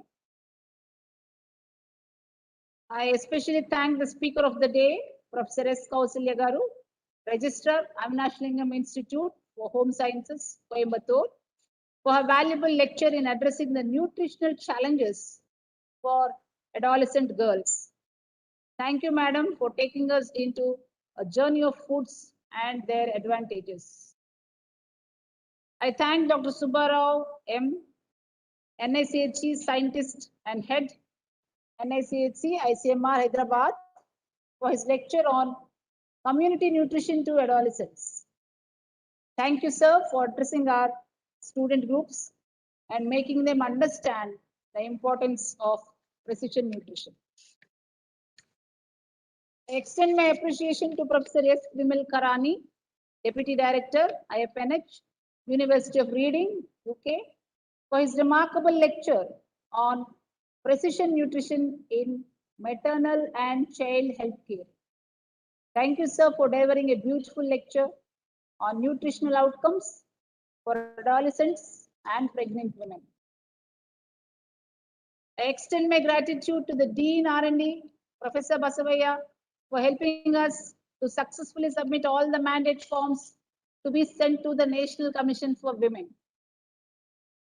I especially express my gratitude to Professor Ramasudha Madam and her team, Mr. Vamsi and Surendra, for their invaluable support in the technical arrangements and smooth running of webinar. I thank your Deputy Registrar, Mr. Samumurthy, and Finance Officer, Mrs. Vanaja Rani, in supporting us to properly receive the grant from National Commission for Women. I am grateful to Professor G. Sudhakar and Dr. V. Lakshmi Kalpana for their priceless support in every step of the webinar. I thank Dr. M. Rajeshwari, Joint Organizing Secretary, for her incessant efforts in planning and organizing the webinar with precision. I thank my fellow teachers and students of sister departments of Advanced Sciences Bhavan for their valuable participation. Special thanks go to the non-teaching staff of Advanced Sciences Bhavan for extending their meticulous efforts in organizing this webinar. I also extend my thanks to press and media for the coverage. Last but not the least, I thank the research fellow, Mrs. Pooja, and students of Food, Nutrition and Dietetics Department for their never-ending efforts in making the webinar a grand success.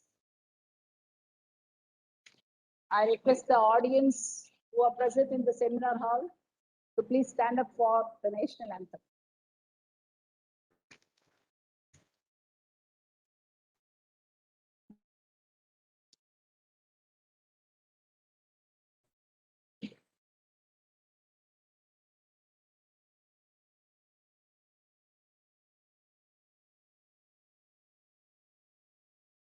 Jana Gana मन भारत जय है, भारत भाग्य विधाता। पंजाब सिंध गुजरात मराठा द्राविड़ उत्कल बंगा, विंध्य हिमाचल यमुना गंगा उच्चल जलधि तरंगा। तब शुभ नामे जागे, तब शुभ आशीष मागे, गाहे तब जय गाता। जन गण मंगलदायक जय हे भारत भाग्य विधाता। जय हे जय हे जय हे जय जय जय जय हे।